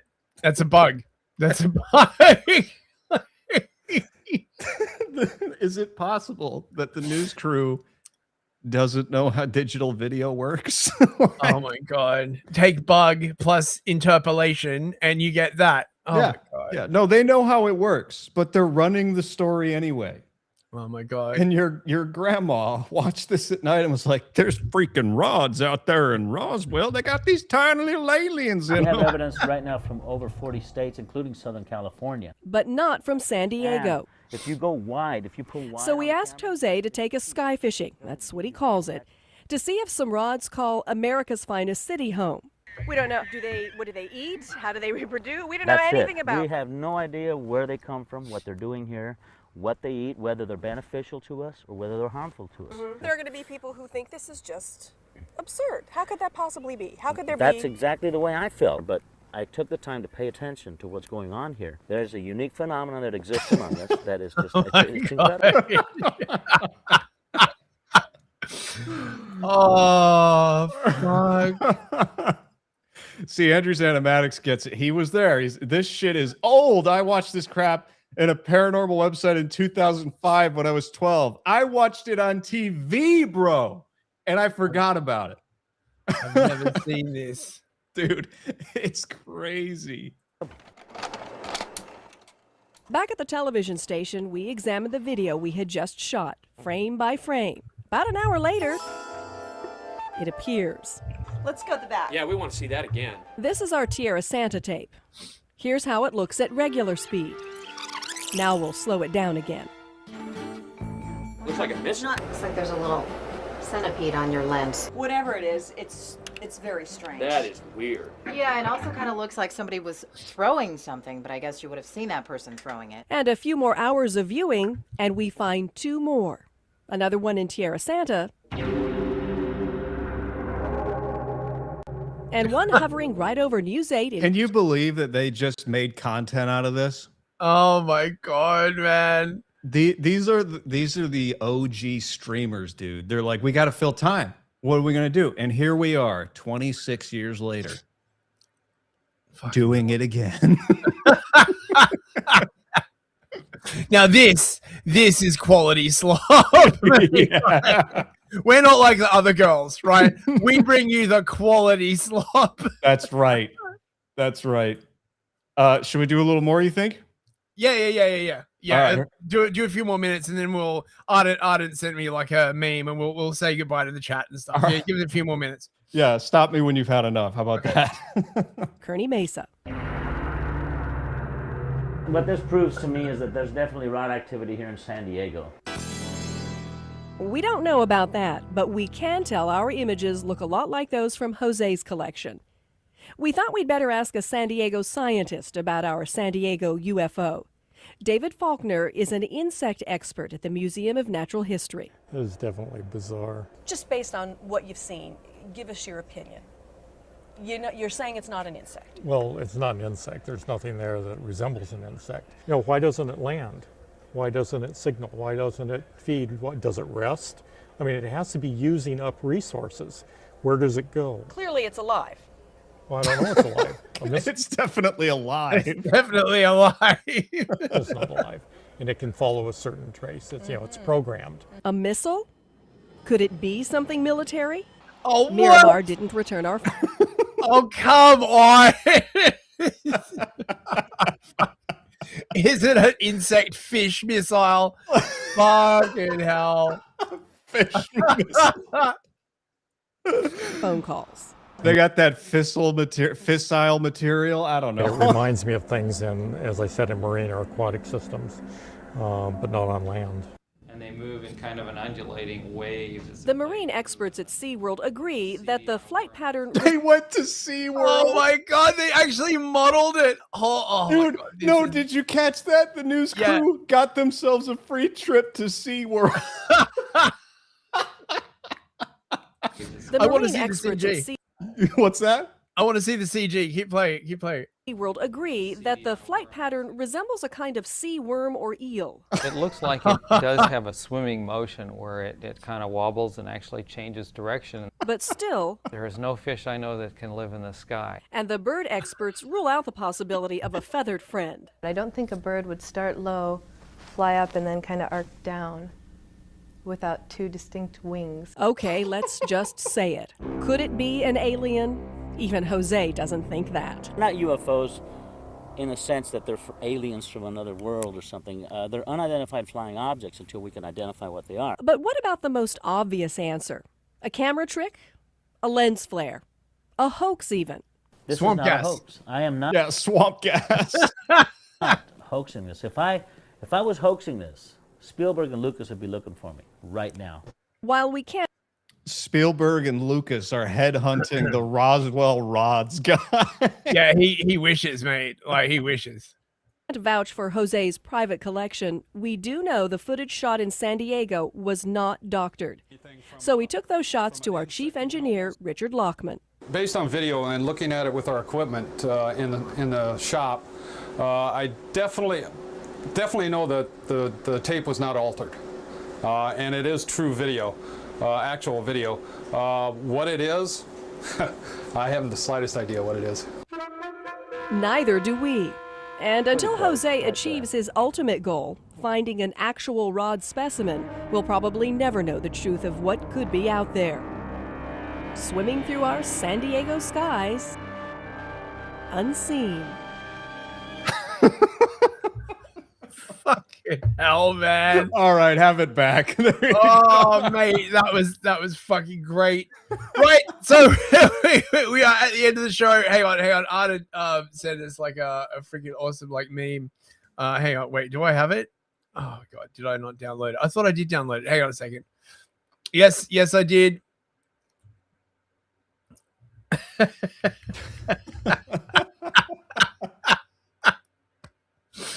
Oh my god. Poor Patty.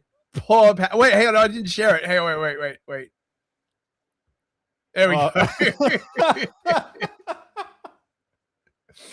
Oh, dude.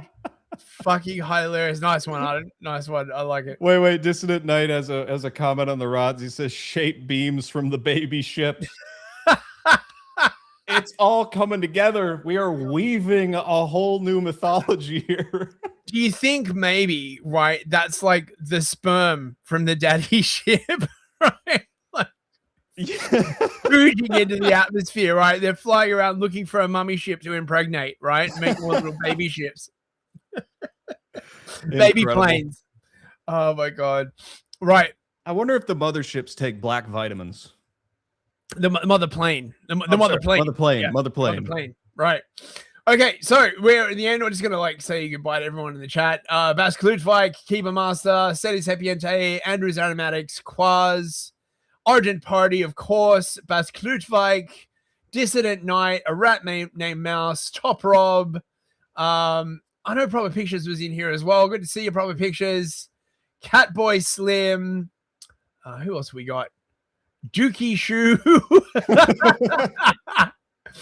Dillweed. Thank you so much for coming, everybody. I really appreciate it. Oh god, who else is there? Paladin, of course. Paladin YYZ. How you doing, Paladin? Good to see you, man. Yeah, Proper Pictures is there. I think that's everybody. Ashoka Magi, Vorpal Anvil, Squidgy Fabrics.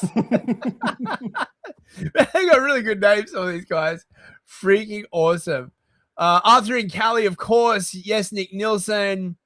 Jacato, Morocco. Oh, hang on. We got a big one. I just reeled it in from the sky rod.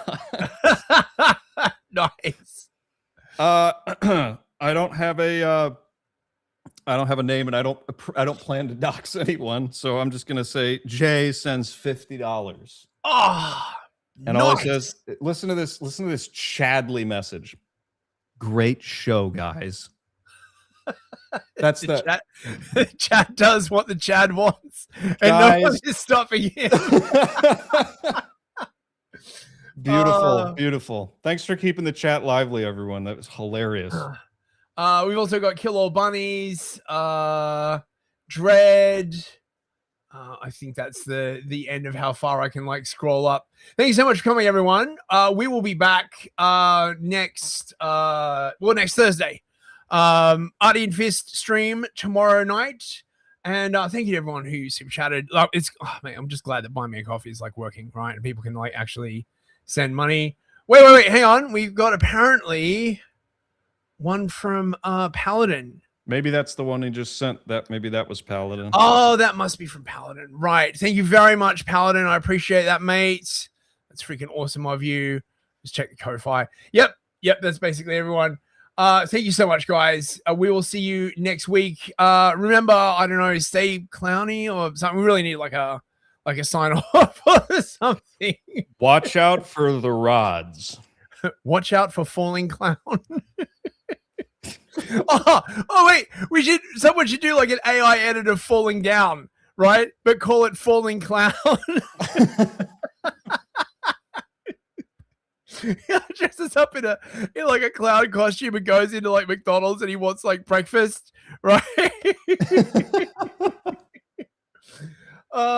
Right. Okay, thank you so much for coming, guys. We'll see you later. Wait, where's the final bumper? Right. Oh no. Okay. Good night, guys. Bye. Good night.